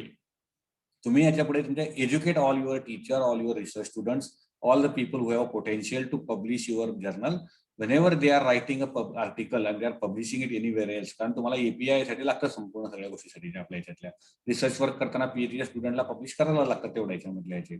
So when they are publishing get that copyright clause which publisher send it to you revise. त्याच्यामध्ये तुम्ही आणखीन एक कलम टाकून घ्या किंवा हे आर्टिकल मी माझ्या ह्या करंट इन्स्टिट्यूशनच्या इन्स्टिट्यूशनल रिपॉझिटरीमध्ये ठेवण्यासाठी मी परमिशन माझ्याकडे राखून ठेवतोय. म्हणजे I am allowing publisher to publish it. पण मी ज्या संस्थेत आज रोजी कामाला आहे त्या संस्थेच्या इन्स्टिट्यूशनल रिपॉझिटरीमध्ये हे आर्टिकल ठेवण्याची मी परमिशन राखून ठेवतोय. आणि 99% of the time publishers allow you to do this. Only problem काय की we are not educating our users for this one. किंवा आपल्या शिक्षकांना किंवा आपल्या रिसर्चर्सला ही माहिती नाही आहे म्हणून आपण ब्लाइंडली त्या गोष्टी साईन करतो.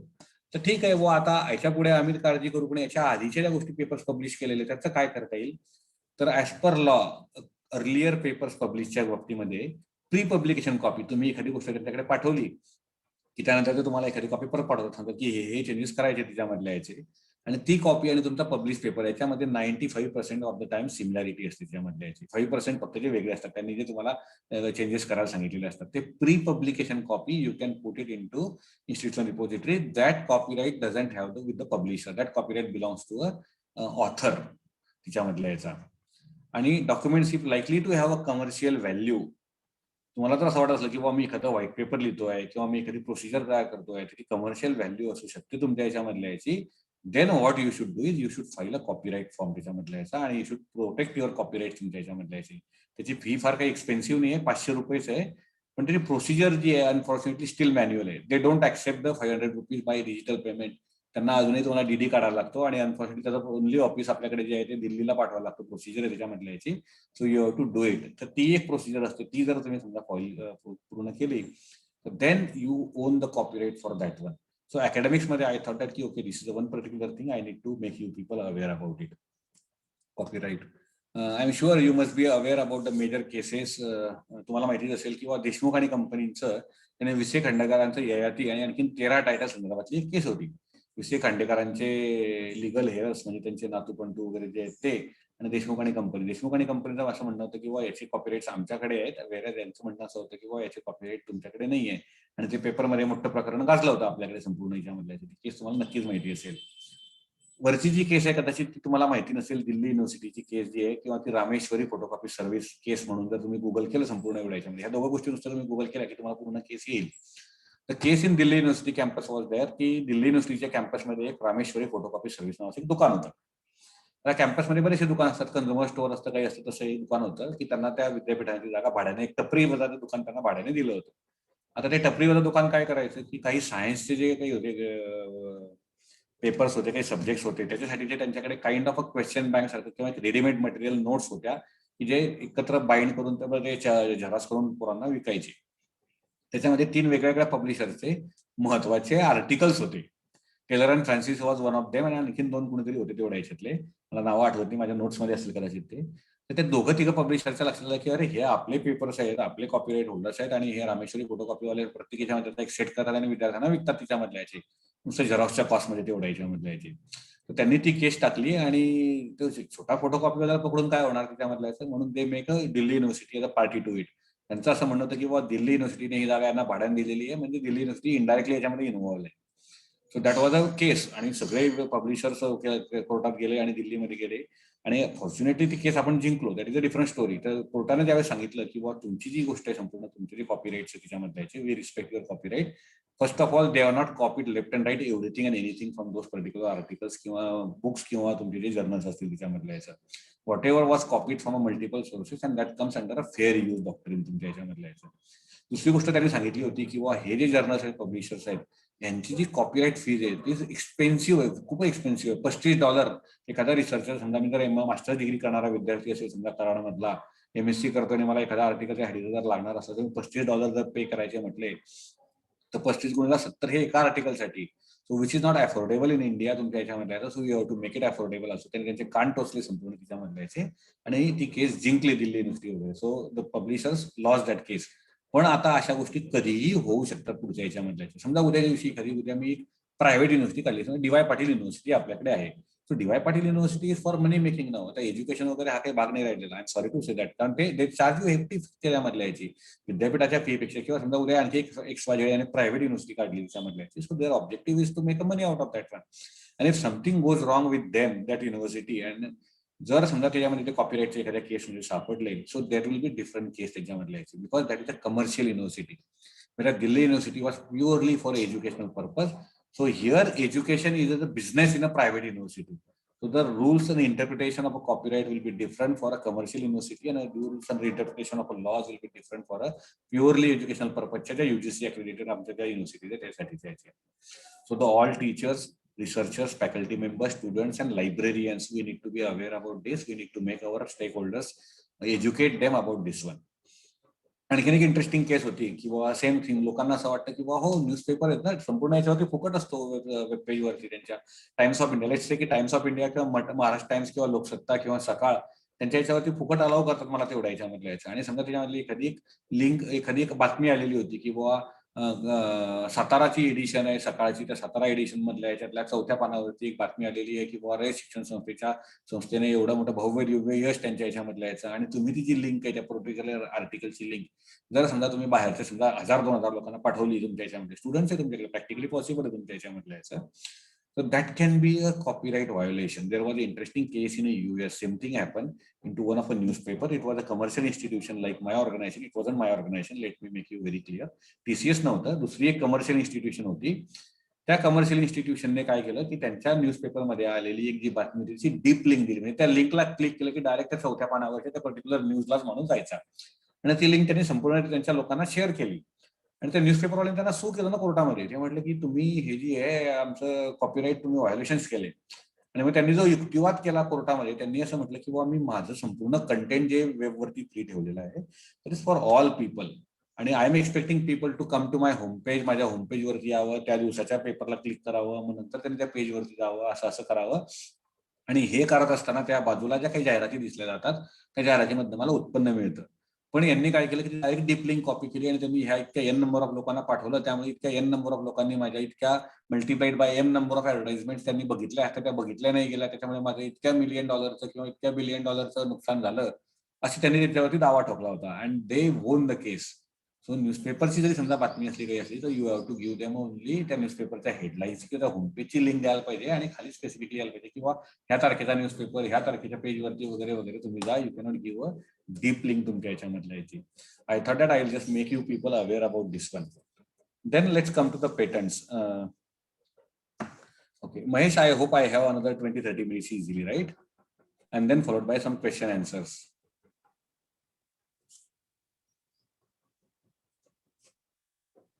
Okay, so patents. So what can be patented? की patent करताना काहीतरी नॉवेल्टी पाहिजे माझ्याकडे, म्हणजे समथिंग नवीन पाहिजे की जे लोकांना, पूर्वीच्या लोकांना माहिती नव्हतं, हे याच्या आधी कधी घडलं नव्हतं, असं डिझाईन कधी झालं नव्हतं, अशी प्रोसिजर कधी माहिती नव्हती.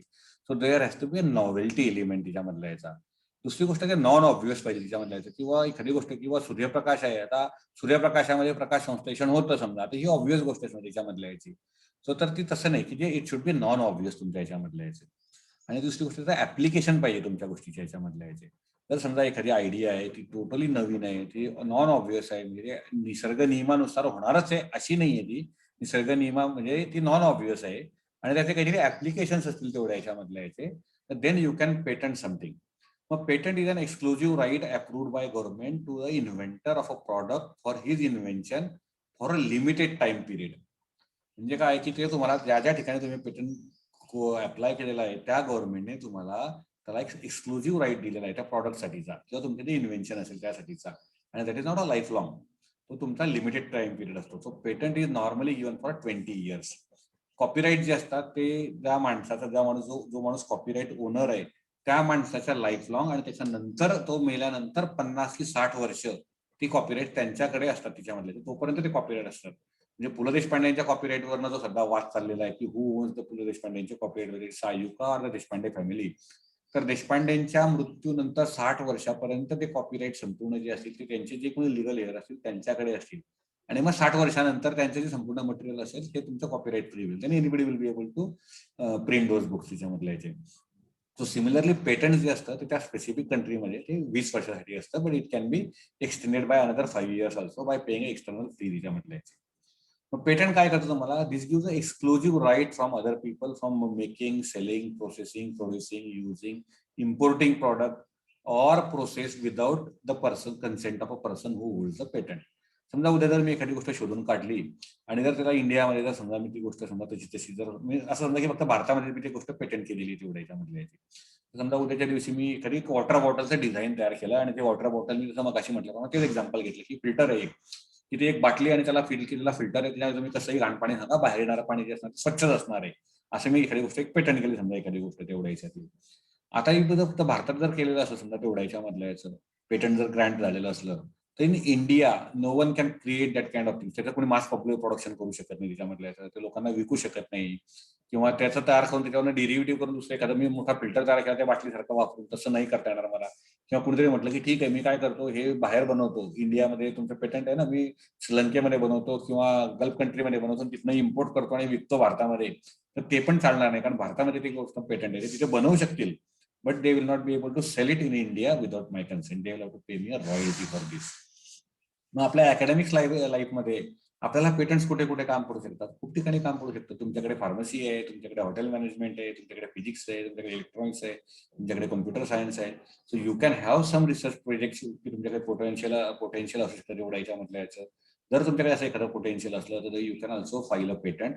आणि नॉर्मली अकॅडमिक इन्स्टिट्यूशनमध्ये the patents and the copyright or त्याचे जे इंटेलेक्चुअल प्रॉपर्टी राईट्स असतात they are with the institution and though the name. Let's say की मी तुमच्याकडे एखादा समजा असं करा की मी पीएचडी करतोय, प्रयत शिक्षण संस्था सातारामध्ये मी पीएचडी करतोय, आणि पीएचडी करता करता मला लक्षात आलं की बाबा इलेक्ट्रॉनिक्समध्ये मी एक नॉव्हेल एक प्रोडक्ट तयार केलं आणि त्याचं पेटंटेबल आणि त्याचं पेटंट ग्रँट केलं, तर पेटंटचं नाव माझ्या नावावरती असेल. Patent is issued to Kishor Ingale, but who is the owner of a patent is a Rayat Shikshan Sanstha Satara. ते त्यांना असाईन असतं त्याच्यामधलं याचं. पेटंट माझ्या नावावर असतं, पण त्याची जी फी असते संपूर्ण ज्या गोष्टी असतात रॉयल्टी बिल्टी वगैरे जी काही मिळणार असते ती त्या संस्थेला असते. And there are rules and laws like that. Commercial इन्स्टिट्यूशन्समध्ये जेव्हा जेव्हा तुम्ही जॉईन करतात तेव्हा त्याच्यामध्ये आम्हाला जॉईन करताना लिहायला लागतं की बाबा anything intellectual property whatever I will be creating from here will belong to my organization, तसं आम्ही लिहून देतो. आणि देर आर सम इन्सेंटिव्ह, जर समजा मी एखादी गोष्ट केली त्याच्यामधल्या, so there are some incentive from the institute which take the intellectual property rights तेवढ्या याच्यामधल्या. पेटंटची फायलिंगची प्रोसेस कशी असते की तुमच्याकडे जर समजा एखादी गोष्ट असली, अच्छा what is patented need to be mention in a claims. हे पेटंट ड्राफ्टिंग फार महत्वाचं असतं. पेटंट ड्राफ्टिंग ही अशी कला आहे किंवा एखादी गोष्ट अवघड करून सांगणं म्हणजे patent drafting.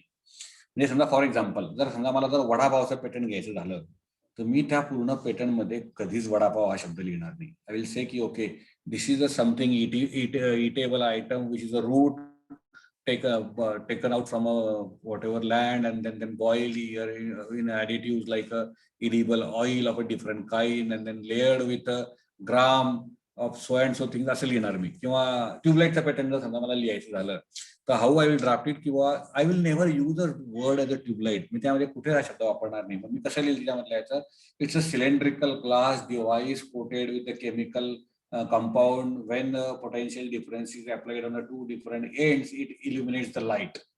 That is how I will define the tube light. तर हे कशासाठी असतं असं संपूर्ण गोष्टी करण्यामध्ये, so they try to cover a maximum things त्याच्यामधल्या. समजा मी ट्यूबलाईट केली त्याच्यामधल्या सांगितलं, तर उद्या कोणतरी समजा त्या नळीच्या ऐवजी समजा गोल नळी केली, त्या गोलच्या ऐवजी त्रिकोणी नळी केली, एखादा वेगळा भाग केला त्यामधल्या याचा, सो मी म्हणतो की नाही हे वेगळं आहे त्याच्यापेक्षा, दिस इज नॉन ऑब्वियस आहे. तर ह्या सगळ्या गोष्टी त्यामध्ये असाव्यात म्हणून. आणि दुसरी गोष्ट, जर समजा ते एखादा माणूस जर कॉपी करणारा असला तर ह्या लक्षात येऊ नये की अशा प्रकारचं पेटंट ऑलरेडी आहे, I should be able to catch them. हा एक त्यामागचा उद्देश असतो. So they make it very complicated claims त्याच्यामधले. So patent drafting is altogether different art. त्याच्यामध्ये लँग्वेजचं खूप स्किल लागतं आणि लॉजचं पण खूप स्किल लागतं तुमच्या याच्यामधल्या याचं. पेटंट्स मध्ये दोन प्रकारचे पेटंट्स असतात, product versus process. Normally pharmaceutical इंडस्ट्रीमधल्या याचे किंवा बऱ्याचशा ठिकाणी मॅन्युफॅक्चरिंग इंडस्ट्रीमध्ये या दोन गोष्टी असतात. जर समजा मी एखादा माऊस तयार केला तर माऊसचं मी पेटंट घेऊ शकतो. तो Mouse how it is different than the other people, किंवा हा इर्गॉनॉमिक आहे, अमुक आहे, हा वायरलेसली कनेक्ट करता येतो, याला बॅटरी लागत नाही, हा सोलरवरती चालतो, what ever. So it is a product patented. आणि एखादी प्रोसेस सुद्धा असू शकते की हाऊ डू यू प्रोसेस, किंवा समजा उद्या मी आंब्याचा रस आहे हा 10 वर्ष टिकावा आणि तो ऑटोमॅटिकली ड्राय व्हावा म्हणून फूड प्रोसेसिंग इंडस्ट्रीमध्ये वेगळी प्रोसेस काढली. ती प्रोसेस युनिक आहे, याच्या आधी तसं कोणी केलेलं नव्हतं. आणि मग ह्या प्रोसेसचे ऍडव्हान्टेजेस की ते आंबे खूप दिवस राहू शकतात, कमीत कमी वेळात लागतात, एनर्जी कमी लागते, blah blah blah blah. So that's a process. So there R product patent, there are process patents also. तर पूर्वी इंडियामध्ये प्रॉडक्ट पेटंट नव्हते. 2005च्या आधी ज्यावेळेस मी जेव्हा इंटेलेक्चुअल प्रॉपर्टी फार्मास्युटिकल फील्डमध्ये काम करत होतो, and when we become a part of a WTO, then there was some time given to us. तोपर्यंत आपल्याकडे प्रोसेस पेटंट्स होते. म्हणजे समजा एखादी गोष्ट जर समजा त्यांनी बनवलं, एखादा फार्मास्युटिकल ड्रग जर त्यांनी बनवला तर तोच ड्रग मी वेगळ्या पद्धतीने बनवला की त्याचा माझ्याकडे पेटंट आला त्याच्यामध्ये, I could sell it, but that is not a case now. So there are process patents, there are product patents. The same thing also applies into another manufacturing industry. It could be steel manufacturing, it could be anything. समजा तुमच्या electronic manufacturing, TV manufacturing, त्या processes सुद्धा patent करता येतात माणसाला तुमच्या याच्यामधल्या याचे. So how is a process त्याच्यामधल्या याची, तर इन्व्हेन्शन डिस्क्लोजर करायला लागतं तेवढं याच्यामधल्या याचं. आणि हे invention disclosure applicable countries are वायपो, EU, USPO वगैरे संपूर्ण ज्या ज्या कंट्रीमध्ये तुम्ही साईन करताय. जर तुम्हाला संपूर्ण ग्लोबली करायचं झालं तर ते कंट्री स्पेसिफाय करायला लागतात. युरोपियन युनियनसाठी सगळ्या युरोपसाठीचं असं एक एकत्र आहे, US साठीचं एकत्र आहे, आणि वायपोसाठी जर तुम्ही केलं तर तुम्ही मल्टिपल कंट्रीसाठी, किंवा मला जपानसाठी करायचं आहे, ऑस्ट्रेलियासाठी करायचं आहे, इंडियासाठी करायचं आहे, सिंगापूरसाठी करायचं आहे, दुबईसाठी करायचं आहे, बाकीच्यांसाठी नाही करायचं. So I need to file a single thing into वायपोच्या याच्यामधल्या याचं, स्पेसिफाईंग दिस कंट्रीज तेवढ्या याच्यामधल्या याचं. तर नॉर्मली काय करतात, the moment you have idea और तुमच्याकडे प्रूफ ऑफ कन्सेप्ट असेल, so you can file your invention. आणि नंतर within 18 months you have to prove it की हो हे असं काम करतं. समजा उद्या मी ठरवलं की बाबा मी उद्या सोलरवरती चालणारी सायकल तयार करतोय मी त्यामधल्या याची, त्याला बॅटरी काही फारशी नसेल त्याच्यामधल्या याचं स्ट्रक्चर असं असेल, तर हे माझ्याकडे आयडिया आहे. So I file a patent for a solar powered bicycle. आता सोलर पॉवर्ड बायसिकल जर मी तयार केल्यानंतर माझे जे क्लेम्स आहेत I will to make it prove, त्याचं वर्किंग मॉडेल मला 18 महिन्याने दाखवायला लागतं तेवढ्या याच्यामधल्या याचं. ते दाखवल्यानंतर मी ते क्लेम लिहिणार संपूर्ण. मग नंतर ते पेटंट ऑफिसर स्क्रुटिनी करतं संपूर्ण पेटंट जे काही असतील आपल्या जेवढ्या याच्यामधल्याचे, आणि बेस्ड ऑन त्याचे ते त्यांना ग्रँट करतात. जर समजा ते कुणी खरोखर हे जेन्युइन आहे, याच्या आधी कुणी रिपोर्ट केलेलं नाही आहे, याचा ऍप्लिकेशन आहे सोसायटीमध्ये, people can use it, then they grant me a patent. जर समजा एखादं पेटंट ग्रँट झालं आणि त्याच्यानंतर लक्षात आलं, जसं कॉपीराईटच्या याच्यामध्ये जर समजा एखादी गोष्ट तुम्हाला पेपर पब्लिश झाला आणि नंतर तो रिट्रॅक्ट करता येतो, तसे लिटिगेशन झाल्यानंतर पेटंट सुद्धा नंतर रिव्होक करता येतात. आणि फेमस केस म्हणजे US मध्ये गेलेले बासमतीचे, नीमचे किंवा हल्दीचे जे पेटंट्स होते इंडियामध्ये, की जे आपल्याला पेटंट म्हटलं सर्व लोकांना माहिती असलेल्या केसेस आहेत, ते लिटिगेशन झाले होते और CSIR and government of India fought for those cases, ते लिटिगेशन आणि ते ओन इट आणि ते पेटंट परत तिथनं रिव्होक करता आले संपूर्ण तेवढ्या याच्यामधल्या याची. सो पेटंटची प्रोसिजर अशी असते तिच्यामधल्या याची. पेटंटच्या याच्यामधले आणखीन एक गोष्ट की ज्याच्यामध्ये सांगू शकतो मी तुमच्याकडे, कारण फार्मसी पण आहे तुमच्याकडे आणि केमिस्ट्री पण आहे म्हटल्यानंतर कंपल्सरी लायसेन्सिंग नावाचं एक प्रकरण असतं की फार्मास्युटिकल पेटंट्समध्ये बऱ्याचदा कसं समजा एखादी गोष्ट आहे, मी त्या एखाद्या ड्रगचं लायसन्स पेटंट घेतलेलं आहे आणि मी इंडिया सुद्धा त्यामध्ये कव्हर केलेलं आहे, कारण मला माहिती आहे देअर वॉज अ क्लासिक केस, काहीतरी रिनल डिसिजेससाठी जे मूत्रमार्गाच्या विचारासाठीचा एक ड्रग होता, त्याचं एक पेटंट होतं अमेरिकन कंपनीच्या याच्यातलं आणि त्यांनी इंडियामध्ये ते पेटंट फाईल करून ठेवलं होतं. त्यामुळे nobody was able to produce it. आणि आणखीन एक दुसरी केस होती, कॅन्सरसाठीचा ड्रग होता. 2 केसेस होत्या त्याच्यामधल्या, त्या दोघांचं कंपल्सरी लायसन्सिंग दिली होती. भारताचे पेटंटला खूप छान आहेत, चांगले आहेत त्याच्यामधले. तर त्या केसमध्ये काय झालं की एकदा मला जर भारतामधलं पेटंट मिळालं की I will not allow anybody else to make that product इंडियामध्ये मार्केट करू शकणार नाही, विकू शकणार नाही, हे करू शकणार नाही. आणि ते जे विकतील त्या किमतीला ते घ्यायला लागतं एवढ्या याच्यामधल्या. तर त्यांची 2 गोष्टी होत्या, त्यांच्या किमती ज्या होत्या एक्झॉर्बिटंटली हाय होत्या, पीपल कुड नॉट अफोर्ड इट इंडियामधल्या याचं. आणि सेकंड थिंग, मग आपल्या पेटंट लॉ मध्ये असं प्रोव्हिजन आहे की जर समजा एखाद्या माणसाने तुमच्याकडे औषधासाठी स्पेसिफिकली जर समजा पेटंट घेतलेलं असलं आणि त्या माणसाने त्या पेटंटच्या किमती जर एक्झॉर्बिटंटली हाय ठेवल्या आणि जर खूप लोकांना लागत असल्या त्याच्यामधल्या याच्या, किंवा त्याने पेटंट घेतलेला आहे पण तो तेवढ्या पेटंटचा त्या ड्रग्सचा रिक्वायरमेंट असताना पुरवठा पुरेसा करत नाही, जर मला प्रूव्ह करता आलं, ह्या 2 गोष्टी जर मला प्रूव्ह करता आल्या की आयदर ते खूप एक्सपेन्सिव्ह आहे किंवा त्याला पुरेसा पुरवठा त्या करायला सक्षम नाही आहे, तर then government of India can proactively give a licence for somebody else to manufacture that product in India and sell it. पण त्यांनी मॅन्युफॅक्चर करताना त्यांना रॉयल्टी पे करायला लागते. म्हणजे समजा जसं ह्या 2 केसेस होत्या किंवा रेनल डिसीजचा एक ड्रग होता आणि एक कॅन्सरचा ड्रग होता, त्याच्या किमती खूप हाय होत्या आणि त्या कंपनी भारताने तो ड्रग तेवढा आणतच नव्हत्या, म्हणजे एक्सपोर्टच करत नव्हत्या भारतामध्ये. त्यामुळे भारतामध्ये लोकांना तो ड्रग मिळत नव्हता आणि मिळत नसल्यामुळे लोक मरायची. आणि मग त्यांचं असं म्हणणं होतं की तुमच्याकडे ड्रग आहे पण तुम्ही जास्त त्याची किमती जास्त आहे किंवा इम्पोर्ट करत नाही, इथं एक्सपोर्ट करत नाही भारतामध्ये, म्हणून आमच्या लोकांना मिळत नाहीये, म्हणून आम्ही आता भारतामधल्या एका कंपनीला सांगतोय की तुम्ही हे बनवा आणि त्याची रॉयल्टी तुम्हाला इतके % द्या. असे सुद्धा लिटिगेशन होऊ शकतात. So that is something about a patent. नंतर ट्रेडमार्क्स समजा त्याच्यामधले, ट्रेडमार्क्स आणि ट्रेड सिक्रेट त्याच्यामधले. सो ट्रेडमार्क्स काय असतात आपल्याकडे मी सांगितल्याप्रमाणे किंवा बजाज, जगवार, पॅराशूट, रिन, सर्फ एक्सेल, कॉटन किंग, रॉयमंड्स, हे सगळे ट्रेडमार्क्स आहेत तुमच्या याच्यामधले. लक्स, हे सगळे जे आहेत हे रजिस्टर्ड ट्रेडमार्क्स असतात संपूर्ण तेवढ्या याच्यामधले याचे. तर यू कॅनॉट यूज इट. उद्या समजा मी साबण बनवतो तो रिन नावाने करू शकत नाही तेवढ्या याच्यामधल्या याचा, किंवा मी जर स्वतः कपडे बनवायला घेतले आणि कॉटन किंग नावाने विकायला लागलो होतो, cotton king can sue me तिच्यामधल्या याचं. मग बऱ्याचदा लोक काय करतात त्याच्यामध्ये थोडंसं त्या लोगोमध्ये थोडंसं चेंज करतात. कोलगेटच्या याच्यामध्ये स्पेलिंग चेंज करतील किंवा त्या पॅराशूटच्या याच्यामधल्या हे चेंज करतील. जर असं जरी झालं तरी त्या कंपन्यांना ह्या पॅराशूट किंवा कोलगेटवाले सू करू शकतात आणि अशा केसेस झालेल्या आहेत. किंवा सर्वसामान्य लोकांना कळत नाही त्यामध्ये सिमिलॅरिटी आहे, हा ऑलरेडी माझा ट्रेडमार्क रजिस्टर्ड आहे आणि हा त्याच्यामध्ये कमर्शियल बेनिफिट घेऊन सिमिलर काइंड ऑफ ट्रेडमार्क यांनी तयार केलेला असल्यामुळे हा त्याला कमर्शियल बेनिफिट घेत आहे. So I can file a law suit against those people and ask them to not to use that kind of a logo किंवा ट्रेडमार्क त्याच्यामधल्या. We can stop the people from using that logo किंवा trademark. हे trademark करायला लागला आपल्याला.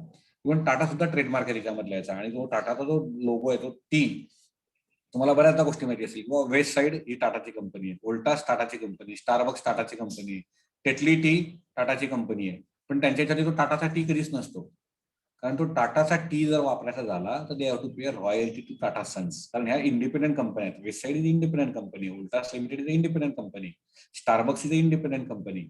तो स्टारबक्सच्या याच्यावरती कुठेच तुम्हाला टाटाचा टी दिसत नाही, जसा टाटा मोटर्सच्या याच्यावर दिसतो, टाटा कम्युनिकेशनच्या याच्यावर दिसतो, TCSच्या याच्यावरती दिसतो.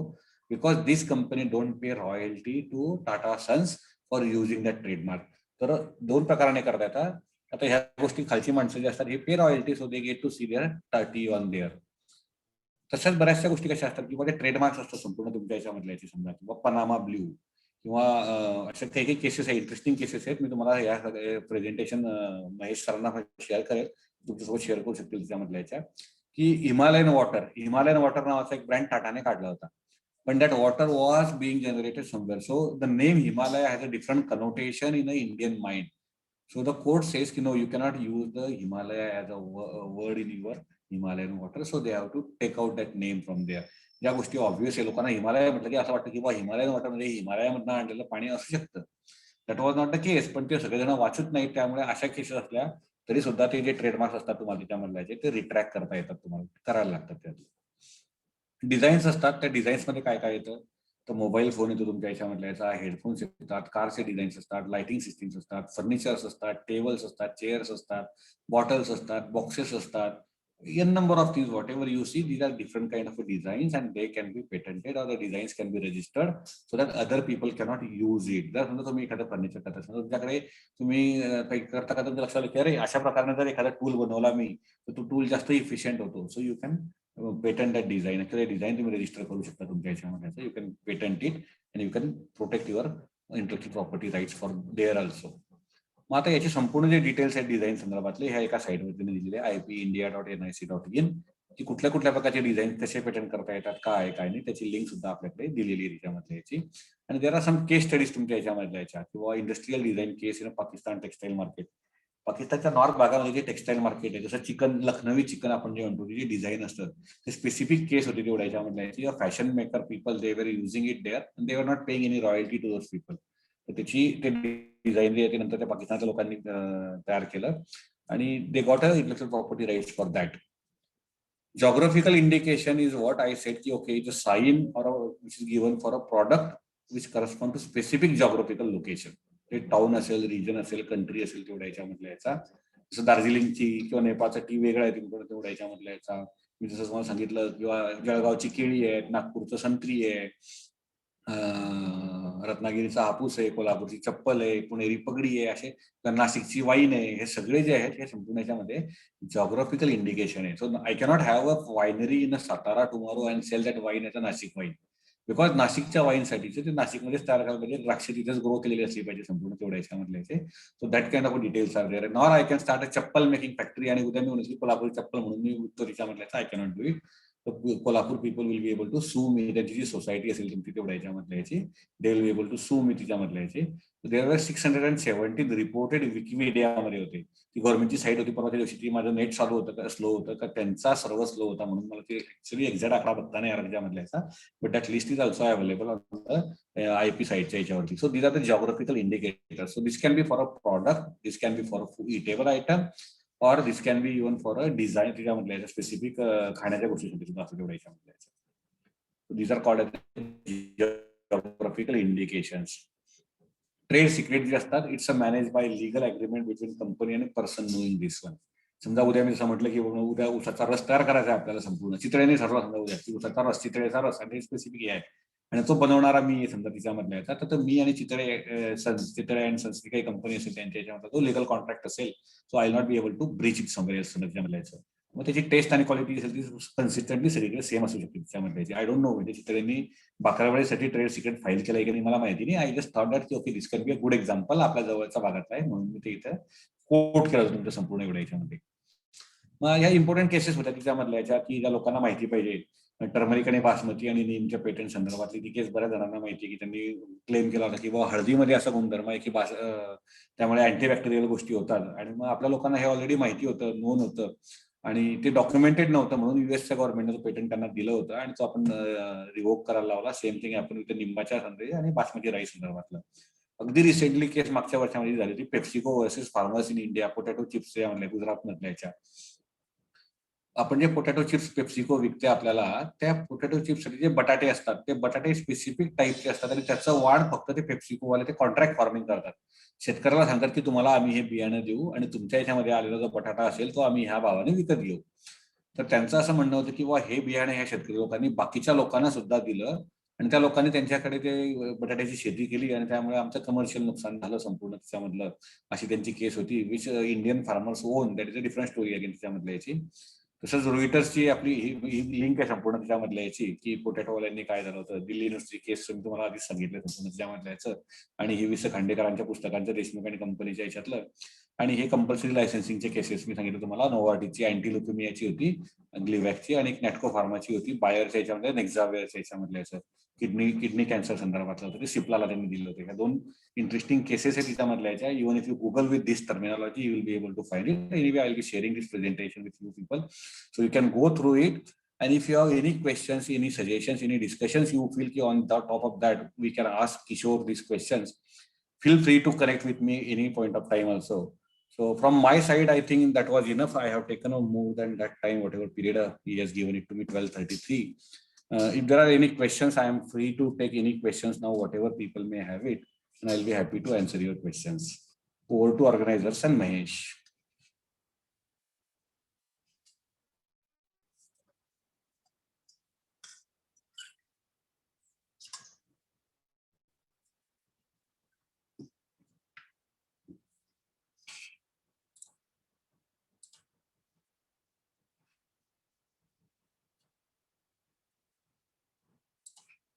Mahesh, am I audible? Am I there in the call or what?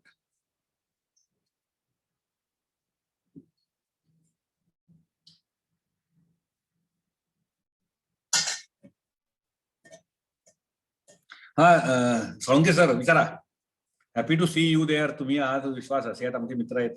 बोला सर. हो, चॅट मध्ये आलेल्या काही गोष्टी. Okay okay okay. हा थांबा. सर नमस्कार. नमस्कार सर, बोला. सर माझा प्रश्न असा आहे का, आता रिपॉझिटरी ही जी आहे ना, हा आमच्या महाविद्यालयासाठीचा कंपल्सरी फेनोमेना झाल्यासारखं झालेला आहे. बरोबर. आणि यामध्ये होतं काय का, जनरली जे ई रिसोर्सेस आहेत हो हेच आम्ही लोकांना अवेलेबल करून देऊ शकतो. बरोबर. प्रॉब्लेम असा आहे का, आता समजा उदाहरण म्हणून आपण पुण्यामधले आपले वर्तक म्हणून जे आहे त्यांनी ऑडिओ बुकची बोलती पुस्तके म्हणून एक फ्री वेबसाईट चालू केलेली आहे. बरोबर. मग आम्ही आमच्या वेबसाईटला त्यांची बोलती पुस्तकांची लिंक देणार, म्हणजे त्यांच्या वेबसाईटचीच लिंक देतोय आम्ही. बरोबर. किंवा वर्तमानपत्रांची पूर्ण पेपरचीच आम्ही लिंक देतो, भले ते टाइम्स ऑफ इंडिया असतील किंवा जे काय असतील ते. बरोबर. मग अशा अनुषंगाने आमच्या कॉलेजच्या रिलेटेड ज्या काही बातम्या आलेल्या असतील, आम्ही पूर्ण पेपरला त्या टाइमला लिंक देऊ शकत नाही. आम्ही काय करणार, तेवढ्या डेटची तेवढीच बातम्या आम्ही लिंक केलेली असणार. बरोबर. मग ह्या सगळ्या गोष्टी पुन्हा कॉपीराईटच्या अंडर येतात का, हा एक प्रश्न आहे. आणि दुसरा प्रश्न त्याला पॅरलल असा आहे की, आपण समजा टेक्स्ट बुकचा विचार केला की समजा आता विद्यापीठ काय करतं, विद्यापीठ म्हणण्यापेक्षा विद्यापीठाने टेक्स्ट बुक बंद केलेले, जे पब्लिशर टेक्स्ट बुक प्रकाशित करतात, यांचं काय होतं का, FYBA ला जे पुस्तक लावलेलं आहे पुढच्या वर्षी तेच पुस्तक SYBA ला लावलं जातं. ते कॉपीराईटच्या अंडर येत नाही का? किंवा आणखीन त्याचा रिलेटेड असं आहे का, समजा एकच पुस्तक आहे, विद्यापीठ सिलेबस डिक्लेअर करतं आणि सेम टायटल वरती निराली प्रकाशनचा असेल किंवा फडके प्रकाशनचा असेल किंवा सेट प्रकाशनचा असेल, सेम पुस्तक येतं, फक्त थोडीफार भाषा वेगळी असते. मग हे कॉपीराईटच्या अंडर येत नाही का? त्याच्यामध्ये चार्ट येत नाही का? त्याच्यामधला मॅटर येत नाही का? डायग्राम येत नाही का? असे माझे 2 प्रश्न आहेत सर. बरोबर आहे सर. तुमचा जो पहिला प्रश्न आहे कॉपीराईट आपल्या इन्स्टिट्यूशनल रिपॉझिटरी संदर्भातला, तर जोपर्यंत तुम्ही त्या पूर्ण वेबसाईटची पहिली लिंक देताय तोपर्यंत लिगली, कारण शेवटी कसं आहे, लॉ आहे सगळे, जसं ही इंटरप्रिटेशन असतं प्रत्येक ठिकाणच्या याचं लॉचं. तर लिगली जर तसं म्हटलं समजा, तर तुम्ही त्यांची जी वेबसाईट असेल बोलकीपुस्तके.com किंवा समजा महाराष्ट्रटाइम्स.com, तर नियमानुसार तुम्ही त्यांच्या त्या पहिल्या याची फक्त ती लिंक तिथे द्यायला पाहिजे. पण तुम्ही ते कुठेतरी मेन्शन करू शकता खाली तिच्यामधल्या याची. तुम्ही जर डायरेक्ट त्या डीप लिंक जर तुम्ही तिथे दिली तर ती लिगली अलाउड नाहीये.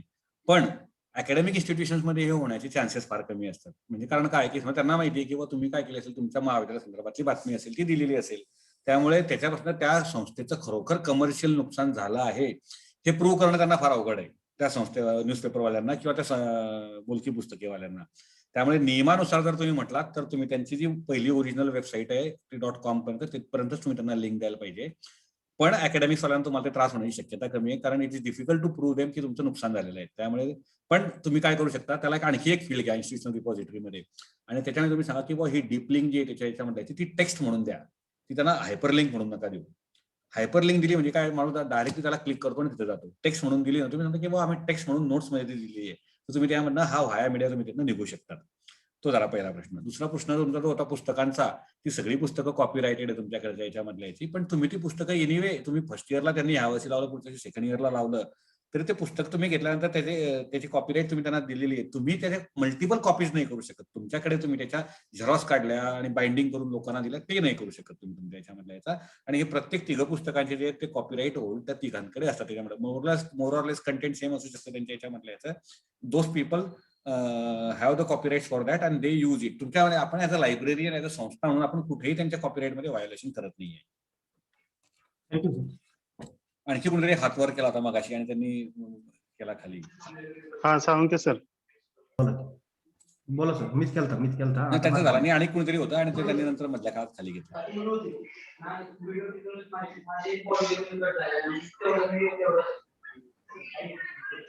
साळुंके सर काय क्वेश्चन आहे का? महेश सर आता प्रश्न विचारला मी. दुसरं कोणाचा असला तर आणखी. ओके. अजून कोणाचा क्वेश्चन असेल तर विचार करू शकता, हँड रेज करू शकता तुम्ही. चॅट बॉक्स मधला क्वेश्चन झाला काय असे sir? Chat bank, how to make it easy patent as an intellectual property right? नाही तो विचारणार होतो मी. अच्छा, विश्वासचा प्रश्न होता त्याच्यामधल्या याचा. ओके डिअर भेटी झाला त्याच्यामधल्या याचा की पेटंटची जी इंटेलेक्चुअल प्रॉपर्टी जी प्रोसिजर आहे संपूर्ण त्याच्यामधल्या याचा, patent is a intellectual property right. It is very difficult system and long procedure. Yes sir, असे सर तुम्ही म्हणता ती गोष्ट बरोबर आहे. पेटंटचे लिटिगेशन खूप दिवस चालतात आणि महत्वाची गोष्ट काय आहे, इंटेलेक्चुअल प्रॉपर्टी राईट्स मधला आणखीन एक गोष्ट आहे, आपली जी प्रॉकीची प्रॉपर्टी असते, जी स्थावर जंगम मालमत्ता असतात, बँकेतले पैसे असतात, त्याचा राईट्स तुमच्याकडे असतो कारण त्याचं खातं तुमच्याकडे आहे. तुमचा जर एखादा प्लॉट असला, घर असलं तर त्याला तुम्ही कंपाऊंड करू शकतात आणि कंपाऊंड करून तुम्ही त्याच्यात लोकांचं अतिक्रमण वगैरे थांबवू शकतात.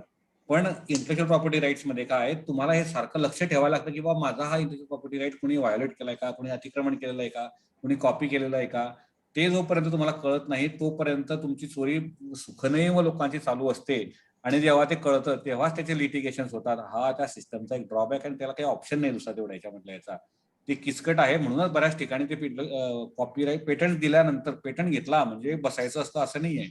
तुम्ही प्लॉट घेतल्यानंतर नुसते बसून राहिले की हो तो प्लॉटचा कागद आहे माझ्याकडे, मी इथं मुंबईत आहे, पण गावाकडे त्या प्लॉटवर कोणी शेती करताय का, झोपडी टाकली आहे का, घर बांधलाय, हे मला सारखं जाऊन बघायला लागतं. तसे इंटेलेक्चुअल प्रॉपर्टी राईट्स मला चेक करायला लागतात की बाबा कोणी माझा इन्फ्रिज केलेला आहे का, आणि त्या माणसाला आपल्याला सू करून किंवा त्याच्याशी कोर्टामध्ये जाऊन बोलता येतं आपल्याला तिच्यामधल्या याचं. तर ती प्रोसिजर डिफिकल्ट आहे. That is how the nature it is. त्याला सिम्प्लिफाय करणं जरा अवघड आहे सर त्यामधल्या याचं. ओके.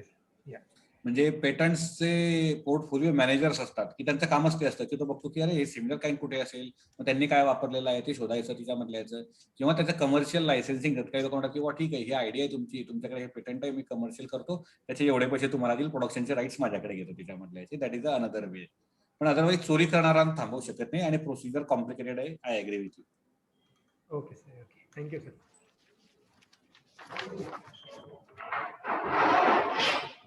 Thank you sir. धन्यवाद. Hope it was of some use आणि अगदीच प्रायमरी झालं असं नसेल. तुम्हाला जर समजा आणखी याच्यामधल्या कुठल्याही पुढच्या लेवलचे प्रश्न किंवा डिस्कशन्स करायचे असतील तर तुम्ही मला मेल करू शकता. माझा मेल ID मी तुम्हाला शेअर करतो वाटल्यास माझ्या याच्यामध्ये. मला स्क्रीनवरती सगळ्यांना लिहिता येईल त्याच्यामधल्या याच्या.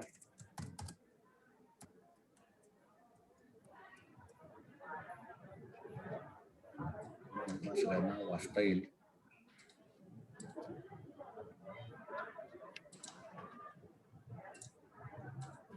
सर माझा एक फॅकल्टी पब्लिकेशनचा एक प्रश्न होता. सर विचारा ना. आपण इन्स्टिट्यूशनल रिपॉझिटरी मध्ये कितपत आपण फॅकल्टी पब्लिकेशन टाकू शकतो? बरेचसे फॅकल्टीज थोडेसे अवॉइड करतात त्यामध्ये. आपले सगळेचे सगळे इन्स्टिट्यूशनल रिपॉझिटरीमध्ये आपण टाकले पाहिजे. फॅकल्टी का अवॉइड करतात त्याचं कारण असं असतं, इथं त्यांना असं वाटतं म्हणजे त्यांच्याकडे कॉपीराईट्स नसावेत त्याच्यामधल्या याचे. जसं समजा आता मी फॅकल्टी आहे, समजा मी ऑलरेडी माझे 5 पेपर ऑलरेडी पब्लिश केलेले आहेत, पण मी माझे कॉपीराईट्स त्या पब्लिशरला लिहून दिलेले आहेत, तर त्यावेळेस मी इन्स्टिट्यूशनल रिपॉझिटरी टाकायला मी काचकूच करेल. कारण अदरवाईज जर त्यांना उद्या कळलं की हा सोर्स कोण होता, तर ह्या फॅकल्टीनेच दिला होता माझ्याकडे, तर कदाचित ती एक अडचण असू शकते. अदरवाईज त्या संपूर्ण लोकांचं आपण एज्युकेशन करायला पाहिजे. त्यांना सांगितलं पाहिजे सर तुम्ही नवीन पेपर पब्लिश करताना हा एक क्लॉज टाकून घ्या, आणि तुम्ही जे पूर्वी पब्लिश केले असतील ते प्री पब्लिकेशन कॉपीज असतील त्या मात्र त्यांना द्यायला सांगावं. त्यांना इन्सिस्ट करायला पाहिजे आपण त्यांना. Is a card of education त्याच्यामधलं याचं. आणि ते फॅकल्टी पब्लिकेशन इन्स्टिट्यूशनल रिपॉझिटरी टाकल्यामुळे उपयोगच होतो. त्या माणसांचे रेफरन्सेस वाढतात आणि जेवढे त्यांचे रेफरन्सेस वाढतात तेवढा त्या माणसाचा एच इंडेक्स वाढत जातो. जेवढे तुमच्या पेपरचे रेफरन्सेस जास्त तेवढे तुमच्या पब्लिकेशनची व्हॅल्यू असतात. त्यामुळे ती डायरेक्टली बेनिफिट होते फॅकल्टीला त्याच्यामधल्या. त्यामुळे आपण इन्स्टिट्यूशनल रिपॉझिटरीमध्ये फॅकल्टीचे पब्लिकेशन्स टाकले पाहिजेत असं आपण त्यांना एकदा एज्युकेट करायला पाहिजे. हे आपलं काम आहे सर संस्थेचं. Yes sir. Yes, sir. Okay. Any more questions? Okay. So we are moving towards the end part of this webinar on intellectual property rights funded by RUSA, jointly organized by IQSC, Keshavarao Pawar Central Library and Invention and Incubation Cell. Myself, Dr. Namdev Rade, I am here to propose the vote of thanks. So first of all, our respected principal, Dr. Mohan Rajmani sir, given the permission to organize such type of webinar on intellectual property. So I'm thankful to our respected principal sir, Dr. Mohan Rajmani sir. Again, our vice principal, Professor S.A. Patil sir, who present in inaugural session, as well as who done this inaugural, as well as the portal newly newly developed this library portal. So inaugural part has done by Professor S.A. Patil sir. For this webinar, Dr. S.R. Sawant, Professor Kamble ma'am, our registrar Gaikwad sir also present. So we are thankful to all of them. Also the IQAC coordinator, Dr. G.B. Kalyan Sethi sir, who always supported us to motivate us to organize such type of webinars. They also, the IQAC center always motivated us to organize such type of events. Our today's resource person, Mr. English sir, who given the nice lecture on intellectual properties, given the details regarding some IPR law, how it works, copyrights, geographical indications, what are the parts, patents, trademarks, etc. Sir has given the nice presentation as well as nice lecture, excellent information regarding this IPR session. So on the behalf of this organizing committee, I'm thankful to Dr. Kishore English sir. Again, I must thank to CIII Center, Dr. Abhijit Mulik, who is the chairman of this CIII Center, all the library staff members, all the faculty members of SGM College, as well as other librarian and faculty members from various colleges, students and participants. So also, I would like to thank the technical support given by the Ajay Sutar, the librarians of various colleges from Maharashtra, Goa, and Karnataka, and all the participants. So once again, I must say thanks to all the participants as well as our respected speaker, Kishore English sir. Once again, thanks sir. Sir, dhanyawad. And I saw Okay. your website. I was impressed, honestly. See, I never thought, okay, the institute like a Karad, remote, kind of a remote place as compared to Pune and Mumbai. They have designed a very nice website, and I'm sure it must not be a single man's input. Yes, sir. Along with our librarian, there must be some technical people helping them. So Right. Mahesh seems to be very dynamic, doing good work in our profession there. Congratulations to all of you people, your staff members, and the Mahesh also. Yes, And thanks a finally, lot for giving me an opportunity and listening patiently my whole talk and other things also. Thank you, sir. Yes, sir. So finally, I must thanks to Gaikwad sir, librarian of our SGM College, Karad, who organized such a nice event. So thank you one and all.